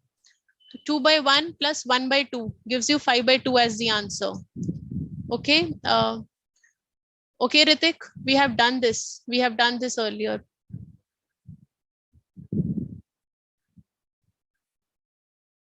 What is your question, Chaitra? There are too many requests coming up. So you can again post your doubt. I'll do that. Chaitra, you can post your doubt again. 29, Ritik, we have done. I just now told you square root of a by b is 2. So square root of a by b will be substituted as 2. And for b by a square root, it would be 1 upon 2. So 2 plus 1 upon 2 gives you 5 by 2. Question number 16 for Janvi. Question number 16. That's easy again. We have done it in the class. I'll show you in the screen. We have done it in the class. I have just divided 70/200 in the ratio 2:3:4, whereas the question says divide 750 into 4:5:6. The same manner. 4x, you have been asked 750 to be divided in the ratio 4:5:6. So 4x plus 5x plus 6x to be equal to 750. 15x equal to 750. X is equal to 50. So your values are 200, 250 and 300. Okay, Janvi. Then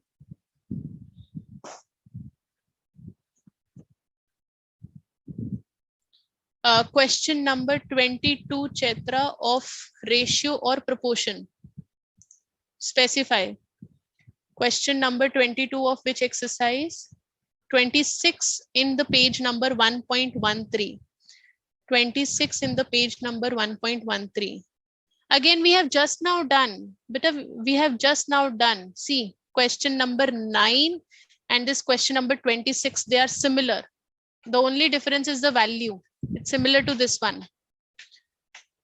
The only difference is with the value 459, 459. This is the only difference. Rest of the method is same. Apply Addendo. Addendo, once you apply, then apply Alternando. If not, if you're not understanding it this way, so if a by 4 and b by 5 and c by 9 are equal to k, a will be equal to 4k, b will be equal to 5k, c will be equal to 9k. Then substitute the value. You want a plus b plus c by c. 4k plus 5k plus 9k by 9k. So this will become 18k by 9k and your answer is 2. Again, your answer is 2 here, part B. Okay. Question number 14, page 1.13, Akshat and Rajiv Kumar and Bhumika. All of you are asking me the same question. Yes, Tanish, I can see your message, but repost the question request that you want to do. So question number 14, I am taking up. Question number 14, everybody is asking question number 14.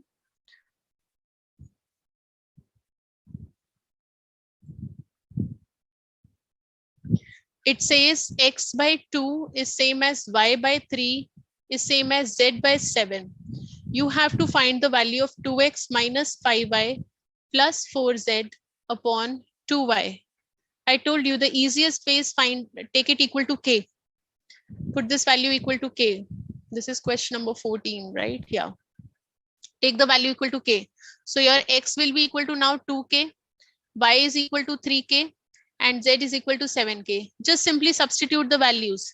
2 into 2k minus 5 into 3k plus 4 into 7k whole divided by 2 into 3k. So 4k minus 15k plus 28k upon 6k. 32 minus 15 or 2013 plus 4, 17 by 6k. So 17 by 6 is your answer here. Correct me if I'm wrong. It's D part. It's the D part. Okay.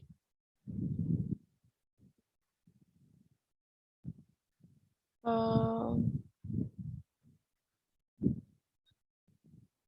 17 by 6 is correct. 18th. Okay. So Vinodini is asking question number 18th of the same page. It says number 14, 16, 13, okay, 14, 16, 35 and 42. They are not in proportion. So the fourth term for which they will be in proportion. So if we substitute or if we eliminate 42 and substitute a new number here, for what value of this fourth number will these numbers come into proportion? So again, 14x will be same as 16 into 35. Product of means is equal to product of extremes. Your x will be same as 16 into 35 by 14. 7 2s are 7 5s are and 2 8s are. So your value of x must be 40. That is B, for which you will have these as in proportion. Okay. Yes, 40. Kushal Shalini are right. They are solving with us. Ibtisam Azmi, question number 22 of the exercise has been okay, required to be discussed. We'll do it. Yes, we'll do the question number 22 quickly. Question number 22 says, if U by V is same as W by P, then U minus V upon U plus V is same as W minus P upon W plus P. What is this known as? This process is called as, is it invertendo? No. Invertendo says V by U to be same as P by W. Is it alternando? No. Alternando says U by W to be same as V by P. Then is it, where it is, addendo? Again, no, because addendo says U by V and W by P to be equal to U plus W upon V plus P. The answer is, although D, none of these, but the correct answer for this is invertendo of componendo and dividendo. You're understanding? We have first applied componendo and dividendo here, and then we inverted it. The correct name for this would be invertendo of componendo and dividendo, so which is not mentioned here. Okay. Okay, yes, you can call it as dividendo and componendo also. Yes, Sakaldeep has given the right word to it, dividendo and componendo. Yes, I think now most of the doubts are done. We are done with all of the questions that you have asked till now, and keep practicing. You will have some more questions to practice in your assignment. The notes will be shared with you for the earlier chapter also and for this chapter also. So we'll get in touch in the next class, and be prepared with the rest of the other new doubts also. We'll solve those questions. Diksha, Anjana and Koina, we are getting your doubts. We'll take them in the first thing in the next class. So the moment you join, share your doubts with us in the next class before we start with a new topic. And see you all in the next class. Keep practicing till then and try it out. Question number 6, although I have done in the class right now also, try it out by yourself. If it is not, if it is still difficult for you, I'll do it again. Okay, don't worry, I'll do them again. So keep practicing. Yes, solve study material questions. You have MTPs uploaded on the website for additional question practice, and you have different materials. Just try to look around for the different materials from the institute itself. There are multiple materials help available to you, so keep practicing them. And yes, this would be good and sufficient if you understand the topic and the logics. So understanding of the subject is more important. Okay, so see you all in the next class. Thank you so much. Thank you, Shalini. Thank you, everyone. Thank you, and let's meet in the next class with a new topic and your more of doubts from the earlier topics, so that we understand better. Okay, thank you. We'll sign off from here now. Thank you so much.